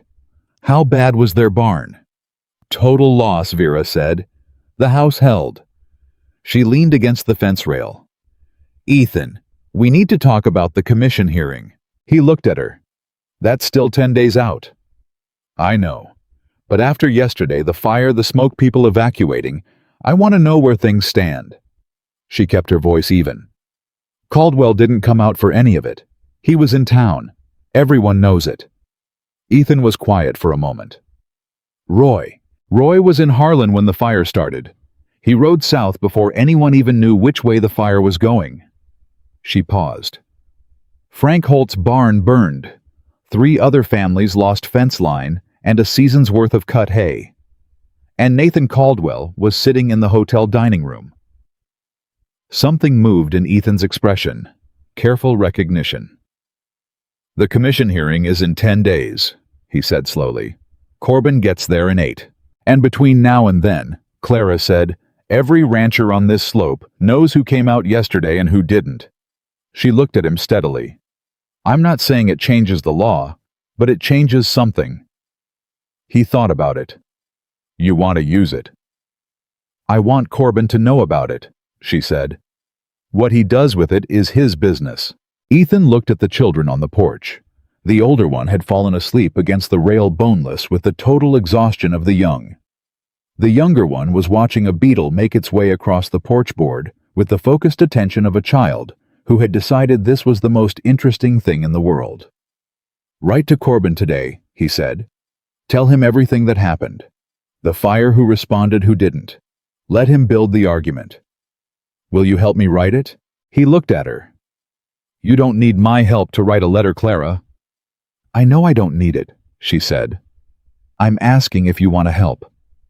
A pause. Then something in him that was still learning how to accept things accepted that one. "Yes," he said. "I'll help." They wrote the letter at the kitchen table while Vera Holt's children napped on the front room floor. Clara wrote, Ethan sat across from her and said what he thought should go in and what should be left out, and she agreed with most of it and argued with one part, and he conceded with the plainness that she'd learned was just his way of acknowledging when someone was right. When it was done, she read it back, and it was good. It was clear and specific, and it laid out the facts without overstating them, which was exactly what a lawyer needed. She looked up and found him watching her. "What?" she said. "Nothing," he said. And then after a beat, "You're good at this. At writing letters. At knowing what matters," he said. "Most people include everything when they're angry. You cut straight to the thing." She held his gaze for a moment. "I had a good teacher," she said. He looked away first. She folded the letter and sent it with the next writer. The days between the fire and the hearing moved fast and slow, at the same time the way days do when something significant is approaching and you can't decide whether you want it to arrive or not. The valley was changed by the fire. Not destroyed, the damage was real, but survivable, but changed in the way that shared disaster changes communities, shaking loose some of the calcifications that had built up over years of people minding their own business a little too carefully. Ruth Garner came by with her sister to help Clara clear the ashfall from the vegetable patch. Two men from the far side of the valley rode up to Ethan's ridge. She learned this secondhand from Frank Holt to find out what he'd done to protect his property, and he'd told them plainly about fire breaks and how to build them. Doris Hallett stopped Clara on the street in Harlan and said without preamble, "I want to apologize properly. I was small about Mr. Walker's visits, and I was wrong to be." She said it like a woman who had decided something and was following through before she lost her nerve. "You've been a better neighbor to this valley than most of us who've been here 20 years. Clara thanked her and meant it, and went on about her business. What she didn't share with any of them was what was sitting at the center of her thinking. Not the commission hearing, not the water claim, not Caldwell. Those things were real, and she was attending to them. But what sat at the center was the moment in the yard after the fire when she'd put her arms around Ethan Walker and felt him hold on. And what had and hadn't been said since. Nothing had been said since. That was the fact she was living inside. He still came down each morning. He still worked. He still sat at the kitchen table for the letters and the planning and the evenings when work stretched long. But there was a new quality to the silence between them, charged like the air before a thunderstorm, like something that both of them were aware of, and neither of them had figured out what to do with. She didn't push. She'd learned that pushing Ethan Walker was like pushing a wall, not because he was stubborn, but because he needed to arrive at things himself in his own time. Rushing him would only make him retreat, and retreat was the one thing she absolutely did not want. So she waited. And while she waited, she noticed things. She noticed that he stayed later in the evenings now. Not by much, half an hour, sometimes an hour, but later. She noticed that he'd started leaving small things, a repaired tool left on the workbench, with no comment. A new length of rope coiled on the fence post, once a bunch of dried mountain herbs tied with twine that she found on the porch step and had to look at for a long moment before she understood what they were and where they'd come from. She put the herbs in a jar on the kitchen windowsill. She didn't mention it. But he saw the jar the next morning, and he didn't say anything either, and that was a conversation of its own. James Corbin arrived on Thursday 2 days before the hearing. He came directly to the farm, not to the hotel, which told her he took the meeting seriously. He sat at the kitchen table, the table that had become the center of everything this summer. And he opened his case and he said, "The letter about the fire was important. Thank you." "Will you use it?" Ethan asked. "Strategically," Corbin said. "Not as a legal argument. Caldwell's character isn't technically relevant to the validity of the water claim. But it's relevant to the commission's understanding of who they're dealing with." He paused. "I've spoken to 5 ranchers who are prepared to come to the hearing and sit in the room. They won't testify. They don't need to. But their presence establishes something." "What does it establish?" Clara asked. "That Miss Whitmore isn't alone," he said simply. She felt something tighten in her throat. "The core of our case is straightforward," Corbin continued. "Prior appropriation documented and filed. The 1869 letter authenticated. The planting records corroborated. I've engaged the examiner from Missoula. He can't come in person, but he's provided a written assessment of the letter's authenticity that the commission is obligated to consider." He looked at them both. "If Caldwell wants to challenge this, he has to produce evidence of forgery. He doesn't have evidence of forgery. Because there was no forgery. Then what's his argument?" Clara asked. "That the claim was filed in bad faith. That you filed it specifically to obstruct his water proposal, rather than for legitimate agricultural purposes." He set a paper on the table. "This is his formal objection, submitted yesterday." Clara read it. Her jaw tightened. He's saying I don't actually farm this land, she said, that I have an insufficient operation to justify a water claim. Yes. Then we show the operation, Ethan said. Both Clara and Corbin looked at him. He was looking at this paper with the flat, clear expression of a man who had found the answer to something. She's been farming this land since she arrived. 8 months of planting records, irrigation records, livestock records. We have all of it. He looked at Clara. Your father's horse-breeding logs, the ones you saved from the fire, they show agricultural operation going back 30 years. Continuous, documented, legitimate. He looked at Corbin. Can you use that? Corbin was already writing. I can use all of it. He looked up. Mr. Walker, you've been present on this property for much of the summer. Are you willing to give a statement attesting to the agricultural operation you've observed? A pause. Yes, Ethan said. Clara looked at him. He would have to stand up in front of the commission and the town and say plainly what he'd been doing here all summer and what the farm was and what it meant. For a man who had lived on a ridge alone for 6 years, that was not a small thing. She looked at him, and he looked at her, and she said, with her eyes, "Only are you sure?" And he said with his yes. Good, Corbin said, and kept writing. The night before the hearing, Clara couldn't sleep. She lay in bed and listened to the house settle and thought about every decision that had led to this coming home to her father, staying after he died, filing the water claim, writing to Corbin, building the fire break. Every decision had led to the next, and now she was here, the morning side of the most important day her farm had seen, maybe ever. She got up before dawn and went to the kitchen and built a fire in the stove and put water on. She sat at the table with her coffee and her father's horseshoe, which she'd taken from the jar and set on the table after the fire, and she held it in both hands. "I'm trying, Daddy," she said quietly to the empty kitchen, to the horseshoe, to whatever remained of Thomas Whitmore in the house he'd built and the land he'd loved. "I'm trying to do it right." She heard boots on the porch. She looked up. Ethan was at the door, which was unusual. He never came this early, and his expression when she let him in told her he hadn't slept either. "You're early," she said. "Couldn't stay up there," he said. He looked at the horseshoe in her hands. She set it on the table between them. "Sit down." He sat. She poured him coffee. They sat across from each other in the pre-dawn kitchen, and for a while neither of them said anything. Then he said, "I need to tell you something." She looked at him. "When I give that statement today," he said carefully, "I'm going to tell the truth. About being here, about the work we've done, about the farm." He paused. "But there are things I'm going to say that will tell the town things about me that I've been not hiding exactly. Just not offering." "Things like what?" He put both hands around his coffee cup. "When I left Wyoming, I didn't just sell the land and come north. I spent time, a year, maybe more, that I'm not proud of. I was not a careful man. I was a man with nothing to lose, and I moved through that time accordingly." He didn't look away from her. "Nothing criminal. But there are people in Helena who knew me then and know me differently than I am now."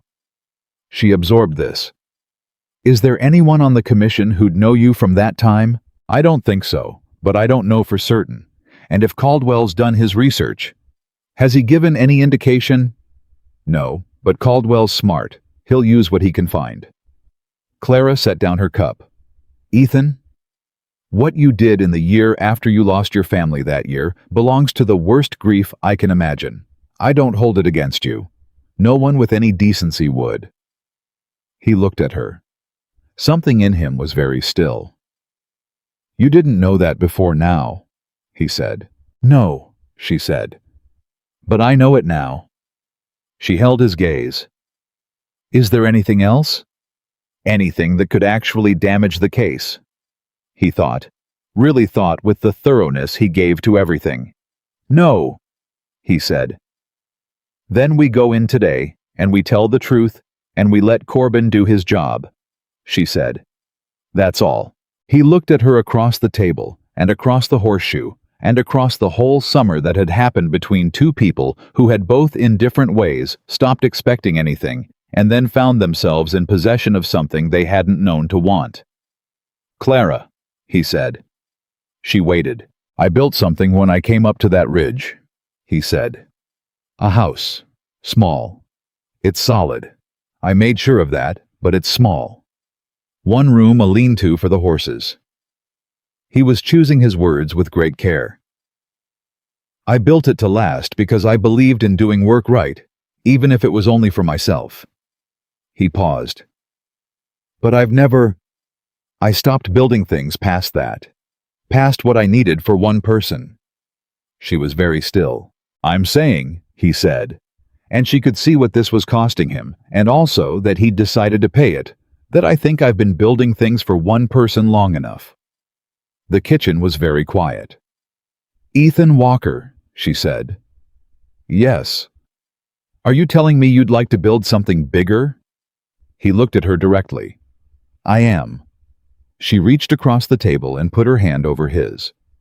He turned his hand under hers and held on. They sat like that while the light came up, the coffee going warm and then cool, the house settling around them, the east field that she'd planted and he'd helped irrigate, greening up out there in the early morning, and the horseshoe her father had hung above the door, sitting between them on the table like a witness. The commission hearing was held in the Harlan Meeting Hall, which was also used for church on Sundays, and town socials in winter, and which smelled permanently of candle wax and old pine, and the particular dry warmth of a room that held many meetings. Clara arrived with Corbin on one side, and Ethan on the other.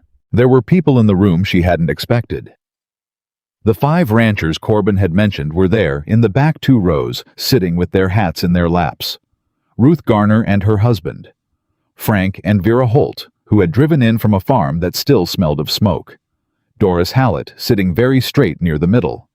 Miles Peabody, who gave Clara a small nod when she came in. And Nathan Caldwell at a table across the room with his own lawyer, a man from Missoula named Garrett, who wore his suit like armor and had the particular confidence of someone accustomed to winning. Commissioner Harwick called the room to order with the efficiency of a man who wanted to be done by noon. Corbin presented first. He was precise and unhurried, and the documentation he laid before the commission was organized with a clarity that Clara had come to recognize as his particular gift. He made the obvious obvious and the complicated simple, and he did it without appearing to try. The 1869 letter, the planting records, the Missoula Examiner's written assessment, a timeline of the Whitmore family's agricultural use of the East Creek going back 30 years, presented as a single clean document that showed at a glance what 30 years of farming looked like. Then Caldwell's lawyer Garrett stood up and made his argument. It was polished and aggressive, and it came down to 2 points. The claim was filed strategically to obstruct Caldwell's water proposal, and the operation on the Whitmore farm was insufficient to justify the appropriation. Harwick looked at Corbin. Response. "I have a witness," Corbin said. Ethan Walker stood up. Clara felt something in the room change when he did. Not loud, just a shift like a weight redistributing. People knew who he was. 6 years on the ridge, never quite present, always somehow known. His standing up in this room in public for something that wasn't his land, that meant something. He gave his statement in the same way he did everything plainly, without excess, with the authority of someone reporting what he had actually seen. He described the farm, the irrigation channel and when it had been cleared, and what the east field looked like after, the vegetable patch, the horses, the fire break that had been built 3 days before the fire, the bucket line they'd run to wet the walls. He described Clara Whitmore's farm as what it was, a working agricultural operation run by a woman who understood the land and the water and the work. Garrett tried to cross-examine. "Mr. Walker, you've been present on this property frequently since early summer. Is that correct?" "Yes." "In what capacity?" "Neighbor," Ethan said. "You've performed labor on the property." "I have." "Unpaid labor?" "Yes." "Isn't it possible that your perspective on this operation is colored by your personal relationship with Miss Whitmore?" The room went very quiet. Ethan looked at Garrett with the calm of a man who had nothing to hide and knew it. My perspective on this operation is colored by having watched it from a ridge for 6 years and then close up for a summer, he said. I've watched farms fail, and I've watched them succeed. I know the difference. This operation is legitimate, well-run, and actively using the water in question for agricultural purpose. He paused. That's not my relationship talking. That's what I saw. Garrett had no follow-up. Harwick made notes. Then Caldwell's lawyer tried a different angle. He stood up and said, "The commission should be aware that the individual testifying on Miss Whitmore's behalf has a complicated personal history. His time in Wyoming and his subsequent..." Corbin was on his feet. "I object to this line entirely. Mr. Walker's personal history has no bearing on the validity of a documented water claim. What we're examining is the documentation, not the character of a witness to agricultural practice." Harwick looked at both lawyers. "Sustained," he said dryly. "Mr. Garrett, unless you have evidence directly relevant to the authenticity of the documentation, I'd ask you to stay on point." From the back of the room, Clara heard Frank Holt say quietly, but clearly enough to carry, "Man saved half this valley's farms by telling us to clear our fire breaks. That's his history as far as I'm concerned." Harwick didn't reprimand him. He made a note. Garrett had nothing else. Caldwell sat at his table with the stillness of a man swallowing something bitter, and Clara looked at him once and then looked away, because she didn't need to watch him lose.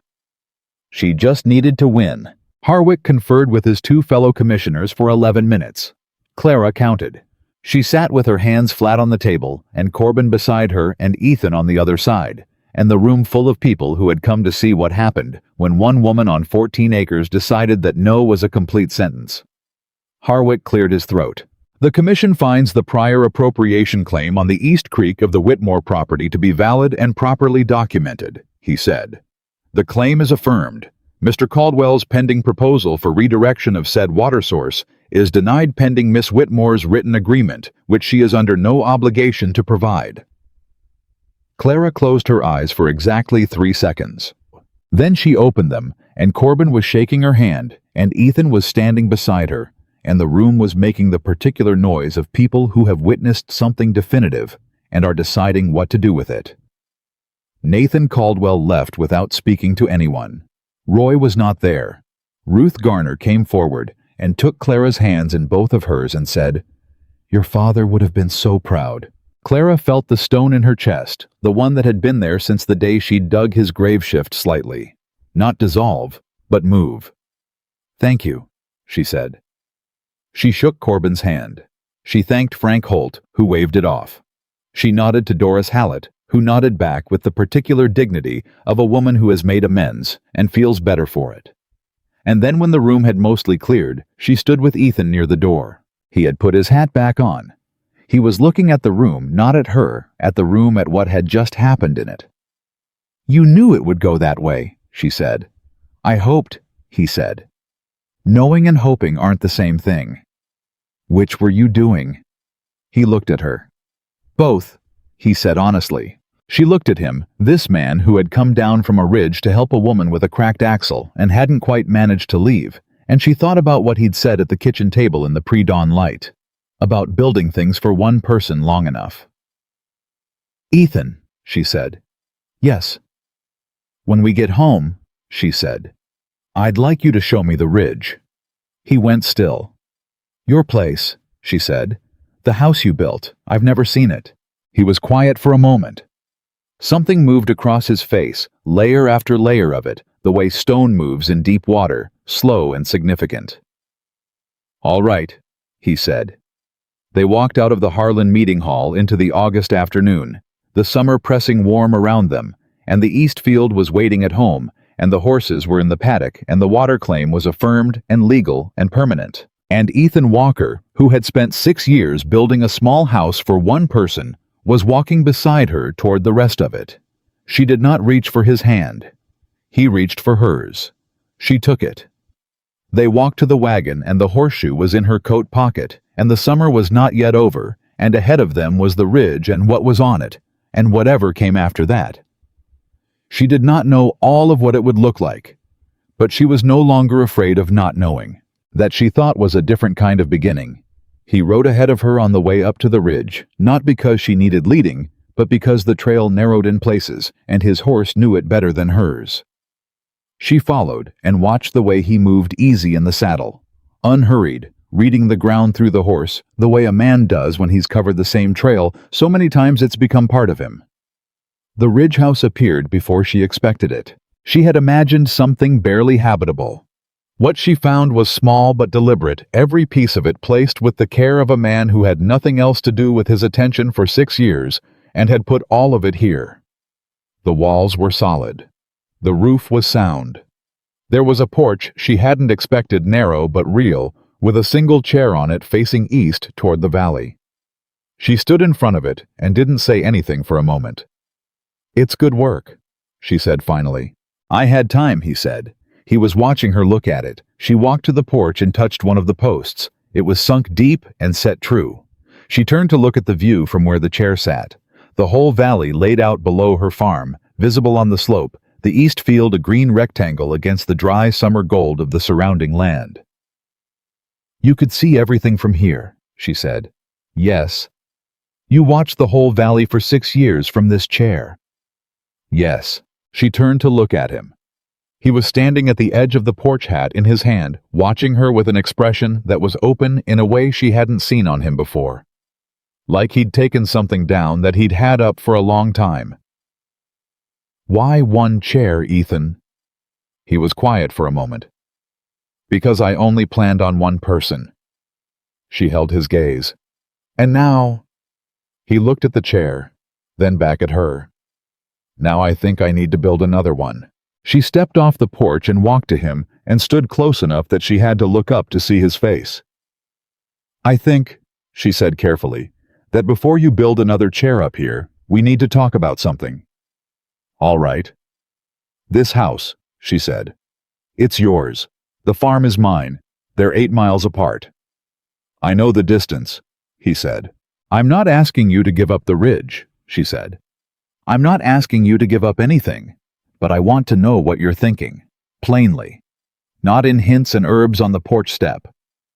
She saw the corner of his mouth move. "I want to know what Ethan Walker is thinking about what comes next." He put his hat back on. He looked at the valley for a long moment. Then he looked at her. "I'm thinking," he said, "that I've been up on this ridge long enough. I'm thinking that the work I've been doing on your farm is the most useful I've felt in 6 years. I'm thinking that the kitchen table where we write letters is the best place I've been in longer than that." He paused. "And I'm thinking that you're the most honest person I've met since I lost the last one, and that I don't want to lose that to 8 miles of mountain trail." Clara looked at him. "Then come down," she said simply. "It's not that simple." "Tell me why." He was quiet for a moment. "Because if I come down, I'm not just helping a neighbor. I'm building something. And the last time I built something, I lost it so completely that there was nothing left." He looked at her directly. "I'm not telling you that to make you feel sorry for me. I'm telling you because I want you to understand what it costs me to stand here and say that I want to try anyway." Clara felt something in her chest pull tight and then release. "Ethan!" She reached up and put her hand against his jaw because they were past the point of careful distances, and she was done pretending otherwise. "Listen to me. I dug my father's grave alone. I drove a cracked axle 7 miles home alone. I filed a water claim against a man with 40 years of leverage on this county, and I did it knowing it might not work." She held his gaze. "I am not fragile, and I am not going anywhere." She paused. "What happened to you in Wyoming was the worst thing I can imagine. But it did not use up all the good that's coming to you. It doesn't work that way." He put his hand over hers where it rested against his face. He held it there. "I don't know how to do this anymore," he said quietly. "I used to. I've forgotten some of it." "So have I," she said. "We'll figure it out." He turned his face slightly and pressed his lips to her palm, brief and certain, and she felt it all the way through. "All right," he said. "All right," she said back.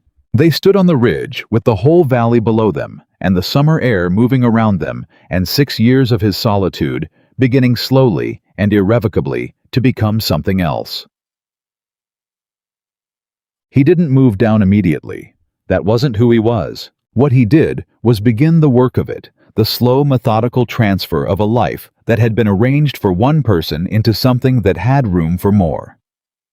He came down to the farm every day, same as before, but he stayed later now, and sometimes when the work ran long, he didn't go back to the ridge until after dark. And once, during a stretch of days when a late summer storm made the trail treacherous, he slept in the barn without either of them making a particular thing of it. Clara didn't push the pace. She'd said what she had to say on the ridge, and she meant all of it. And she let him move at the speed of a man who had learned to be very careful with the things that mattered. What she did do was put a second chair on the porch. She'd made it herself over 3 evenings from the good timber she had left from the barn repair. It wasn't as fine as her father's chair, which had been built by a man with more patience for woodworking than she had. But it was solid, and it was level, and it sat on the right side of the door where the evening light came best. She didn't say anything to Ethan about it. She just put it there. The first evening he saw it, he stopped at the bottom of the porch steps and looked at it for a long moment without speaking. Then he climbed the steps and sat in it. It held. He looked at the east field and the mountain line and the way the light was moving across everything.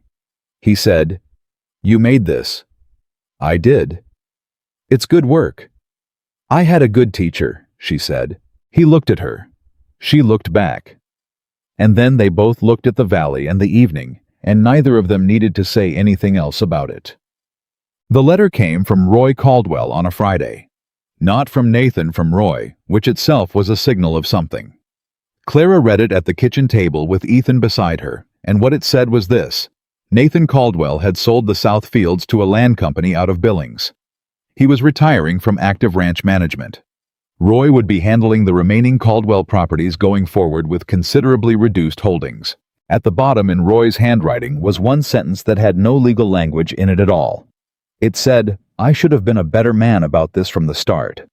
I'm sorry for the trouble we caused." Clara set the letter down. "Roy Caldwell apologized to me," she said. Ethan read the letter again. He did. "Do you believe him?" Ethan was quiet for a moment. "I believe he believes it right now," he said. "Whether it holds is a different question." He looked at her. "Does it matter?" She thought about it honestly. "Not to the water claim," she said. "That's permanent regardless of what Roy believes." She paused. "But maybe a little. To the valley. To what comes next." "The valley's going to be different now that Nathan's out," Ethan said. 3 families he's been squeezing for years will have room to breathe. That changes things." "Frank Holt told me his wife cried when she heard," Clara said. "Vera Holt has been holding that farm together by herself for 2 years, while Nathan made their debt impossible," Ethan said flatly. "She earned those tears." Clara folded Roy's letter and set it with the rest of the documentation. Not because it had legal significance, but because it was part of the record of this summer, and she was finding that she wanted to keep the whole record, the good of it and the hard of it together. "What do you want to do with the rest of the day?" Ethan asked. She looked at him. "The north fence needs a post replaced." "I saw that this morning." "I thought we could do it this afternoon." "All right," he said. They got up from the table together and went out to work. And the afternoon was long, and the light was good, and the post went in solid and true. And it was such an ordinary thing, 2 people fixing a fence on a Tuesday afternoon, and it was also the exact shape of what she had been building toward all summer without quite knowing it. Chache. It was Ruth Garner who first said it out loud, which was fitting, because Ruth had always been honest in ways that other people in Harlan managed to avoid. She came by on a Saturday morning in early September with preserves and her daughter. And while the daughter helped Clara in the kitchen, Ruth sat on the porch with her coffee and watched Ethan working at the barn, and when Clara came out, she said without looking away from him, "He's staying." It wasn't a question. "He's here most days," Clara said carefully. "That's not what I said." Ruth looked at her. I said he's staying. There's a difference. She took a sip of her coffee. When Tom finally decided to stop being a fool about things, I knew it before he did. Men always know things last. She paused. Does he know? I think he's getting there, Clara said. Ruth nodded slowly. He's a good man. I know Frank said different before. Frank was wrong. She looked at the barn. The way he worked the bucket line during the fire. The way he talked to the commission. A man who's only passing through doesn't do those things. She looked at Clara. He's been passing through for 6 years. He's done with it. Clara looked at Ethan at the barn. He was repairing the hinge on the large door, the one she'd been putting off because it required 2 people to hold the door while the hinge was set, and she only had 1 pair of hands. He'd arrived this morning, looked at it, said, "We should do that today," and gone straight to it. Yeah, Clara said quietly. I think he is. Ruth patted her knee and finished her coffee, and that was the end of it. The twist came from a direction Clara hadn't anticipated, because the ones that matter always do. It was a Wednesday in the 2nd week of September, and she was in the field, checking the winter wheat it was coming in. Well, the height and color, both strong, when she heard a wagon on the track, and looked up to see a man she didn't recognize driving up toward the house. She walked up from the field to meet him. He was older, well-dressed in a way that wasn't local, with a leather case beside him on the wagon seat. He introduced himself as Douglas Merritt, and he was a land agent from Helena, and what he said next rearranged the landscape of the whole conversation in a way she hadn't been prepared for. Miss Whitmore, he said, I represent a railroad concern that's been surveying the Bitterroot corridor. We've been looking at potential station sites along the eastern slope. He opened his case. Your property came up, specifically the location relative to the Valley Road and the water source. Clara stood very still. A railroad station. A supply depot, more precisely. Not on your land, we'd need land further down the slope. But the access road would run through your north corner, and we'd need water rights agreement for a depot tank. He looked at her steadily. We'd pay for the easement and negotiate the water agreement at fair market rate. Ongoing per year.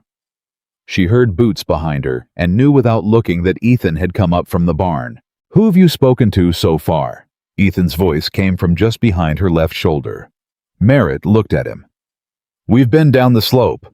Several property owners. Some interested, some not. He paused. We've been told Miss Whitmore's water claim is the one that matters for the tank. Clara's mind was moving fast. The water claim she'd fought for all summer. The claim that had been about protecting the farm from Caldwell had just become something else entirely. The creek that Nathan Caldwell had wanted for his south fields was the same creek a railroad depot would need for a supply tank. Which meant the claim she held wasn't just defensive protection. It was leverage. Real leverage. The kind with a dollar value. How long do we have to consider? She asked. We're making determinations in the next 30 days, Merritt said. If the eastern slope route is confirmed, we'd want agreements in place before winter. You'll have an answer within 2 weeks, she said. Merritt nodded, tipped his hat, and drove back down the track. Clara stood in the yard and listened to the wagon go, and did not turn around for a long moment. Then she turned. Ethan was watching her with an expression she'd learned to read by now. The one that meant he was waiting for her to be the first one to say the thing, because he'd already thought it and wanted to know if she'd gotten there herself. The water claim, she said. Yes, he said. It's not just the farm anymore. No, he said. She looked at him. If the railroad comes through and I negotiate a water agreement, the income from that alone could retire the debt. All of it, in 2 or 3 years. Yes, he said. Ethan. Why are you just saying yes? This is... She stopped, felt the size of it settle over her. This changes everything. It changes the financial picture, he said carefully. It doesn't change the farm. It doesn't change the water. It doesn't change what you built here. He paused. It just means the thing you fought for is worth more than you knew when you were fighting for it. She looked at him. Did you know? When we filed, did you know about the railroad survey? He shook his head. No. I knew there'd been talk of a railroad corridor through the Bitterroot for years. I didn't know they were actively surveying. He met her eyes. Clara, this is yours. You filed that claim. You held it against Caldwell. You won it. Whatever it's worth is what you earned. She sat down on the porch step because her legs needed a moment. He sat beside her. I came home to keep my father's farm from dying, she said. I came home because he wrote me 4 words and I couldn't say no. She was looking at the east field. I didn't come home because I had a plan. I came home because he needed me. And then he was gone and you stayed, Ethan said. And then he was gone and I stayed, she agreed. Because by then it was mine, and I didn't know what I was yet if I wasn't someone who stays. He was quiet beside her. I know what you are, he said. She looked at him. You're the person who stays, he said, and then fights, and then figures out that the staying and the fighting made something that was worth more than you knew. He looked at the field. I've been watching this farm all summer. I've been watching you. And I want to tell you something that I should have said a long time ago. She waited. When I came down from that ridge the first time, he said, I told myself it was because the road was going the right direction, and I knew what a cracked axle sounded like. He looked at his hands. That was true, but it wasn't the whole truth. He looked at her. The whole truth is that I'd been watching this farm for 8 months, and I'd watched you keep it alive when I didn't think it was possible, and I came down that road because I wanted to be closer to something that was alive. He paused. I'd forgotten what that felt like. Clara looked at this man who had come down from a mountain because he wanted to be near something living, and who had spent a summer becoming something living himself.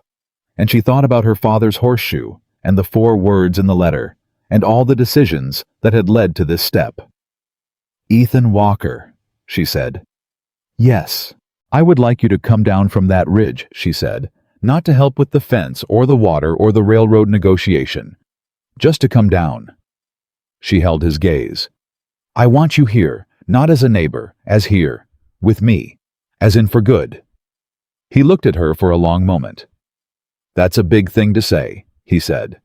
I know it is, she said. I mean it as big as it sounds. The silence between them was not empty. It was the fullest silence she'd ever sat inside. I'll need to bring some things down from the ridge, he said finally. Yes, she said, and felt something in her chest open like a door that had been stuck for a long time. You will. The chair I'll leave up there, he said. I'd like to keep it. Go up sometimes. Of course. And the property on the ridge is yours, she said. It'll always be yours. I'm not asking you to give anything up. He looked at her. You're asking me to add to it. Yes, she said. That's exactly what I'm asking. He stood up from the porch step and held out his hand. She took it and stood. All right, he said. Those 2 words from this man meant everything they were supposed to mean, and she knew it, and he knew she knew it. He brought 3 things down from the ridge the following Saturday. The first was a small wooden box that had belonged to his wife. He didn't explain it, and she didn't ask, just accepted it with the care it deserved and put it on the mantel where it could be seen. The second was a blanket his mother had made heavy wool in dark reds and browns, which he draped over the back of his new chair on the porch, like it had always lived there. The third thing he brought down was a photograph. Small in a tin frame, slightly faded. A woman with dark hair and a direct gaze, and beside her, a small boy of maybe 3, squinting against the sun. He set it on the kitchen windowsill, next to the jar that still held the dried mountain herbs from early summer. Clara looked at it. Sarah, he said quietly, and James. They're beautiful, she said, and meant it without reservation, without complexity, the way you mean something when you understand its full weight. I kept them put away for a long time, he said. I thought looking at them was the same as losing them all over again. He looked at the photograph. But I think I was wrong. I think keeping them put away was its own kind of loss. He paused. I'd like them to be here, in this room, if that's all right. "It's all right," she said. "It's more than all right." He nodded once, and she saw the way the set of his shoulders changed when she said it, some tension releasing that he'd been carrying without knowing he still had it. She put her hand briefly on his arm, and then went back to what she'd been doing, because some moments need to be allowed to settle without a lot of attention on them. October came in cold and clean, the way October does in the mountains, when summer has finally decided it's done. The winter wheat was in and strong. The water claim was permanent and documented and filed in triplicate with the county seat. James Corbin had sent a letter confirming that Nathan Caldwell's withdrawal from active ranching made any future challenge to the claim functionally impossible. He had no standing left to bring one. Douglas Merritt's railroad company had sent a formal letter of intent regarding the easement and water agreement. Clara had read it with Ethan and Corbin both, and the terms were fair, and she'd signed it on a Thursday morning with her father's pen, which she'd found in the tobacco tin. The debt would be gone in 18 months. 18 months. She'd done the numbers 3 times because she didn't trust the first 2. On a Saturday morning in mid-October, Frank and Vera Holt came by with their family, and the Garners came, and Miles Peabody came, and Doris Hallett came with a pie. And somehow, without anyone formally organizing it, there were a dozen people in and around the farmhouse, and the barn, and the porch. And it felt like the kind of thing that happens when a community remembers it's a community. Frank Holt stood with Ethan at the fence line for a long time, and Clara watched from the porch and couldn't hear what they said, but she saw Frank put his hand on Ethan's shoulder, and she saw the way Ethan received it, not stiffly, not deflecting, just present. Ruth Garner came and stood beside Clara on the porch. "You know what this place needed," Ruth said. "Tell me," Clara said. "People in it," Ruth said simply. "Your daddy was a good man, but he kept to himself more than was healthy. A farm needs people moving through it." She looked at the yard full of neighbors. "This is what it looks like when a place is properly alive." Clara looked at it too. At Vera Holt's kids running between the barn and the fence. At Miles Peabody talking to Doris Hallett with an animation she'd never seen from him in the store. At Ethan at the fence with Frank, 2 quiet men in the middle of all of it standing easy. "Yeah," Clara said softly. "It is." That evening, after everyone had gone, Clara and Ethan sat on the porch in their 2 chairs. The valley was going dark below them, and the stars were coming out the way they do in October, sharper than summer, more deliberate, like the sky had stopped being lazy about it. They'd been quiet for a while, the good kind of quiet, the kind that's full rather than empty. Then Ethan said, "I need to tell you something." She looked at him. "When Roy Caldwell came to my ridge back in the summer, he said, and told me I was wasting my time coming down here, he said something else. Something I didn't repeat to you." She waited. "He said no woman who'd let a stranger fix her fences was worth respecting. He said it flatly, without heat. That what you were letting me do was charity, and that a woman who needed charity couldn't hold a farm." Clara looked at him steadily. "And what did you think when he said that? I thought he was a man who'd never needed anything in his life and mistook that for virtue. He looked at the valley. And I thought he was wrong about charity. What you let me do wasn't charity. It was you were letting me back into something, into the business of caring about what happens, into—" He stopped. "Into living," she said quietly. "Into living." He agreed. They sat with that for a moment. "Ethan," she said. "Yes, you walked me home the very first night, down that road with the cracked axle. You road cleared 7 miles so I'd get home safe." She turned to look at him. "And then you kept coming back." "I did." "Why did you keep coming back honestly, before the fence and the channel and all of it? That first week before you knew any of this would matter. Why did you keep coming back?" He was quiet for a long moment, the longest pause she'd heard from him in weeks, which meant he was being very careful with the answer. "Because," he said finally, "coming back felt like something a person does, not a man living alone on a ridge, a person." He looked at her. I'd been a man on a ridge for 6 years. I wanted to be a person again. Clara looked at him, this scarred, careful, quietly extraordinary man, and felt the full weight of the summer settle into something permanent. Not the legal permanence of a water claim or a railroad easement. The other kind. The kind that lives in a person and doesn't leave. "You keep walking me home," she said, and her voice was lighter than she'd intended, the way it sometimes went when something was too large for a serious tone to carry. "Every time. One way or another." He looked at her, and for the first time in all the months she'd known him, the almost smile became an actual one. It changed his whole face. It was the best thing she'd seen all year, maybe longer. "Maybe," he said, "I like the company." She reached over and took his hand where it rested on the arm of the chair she'd built. He held on the same way he always did, carefully, certainly like something he intended to keep.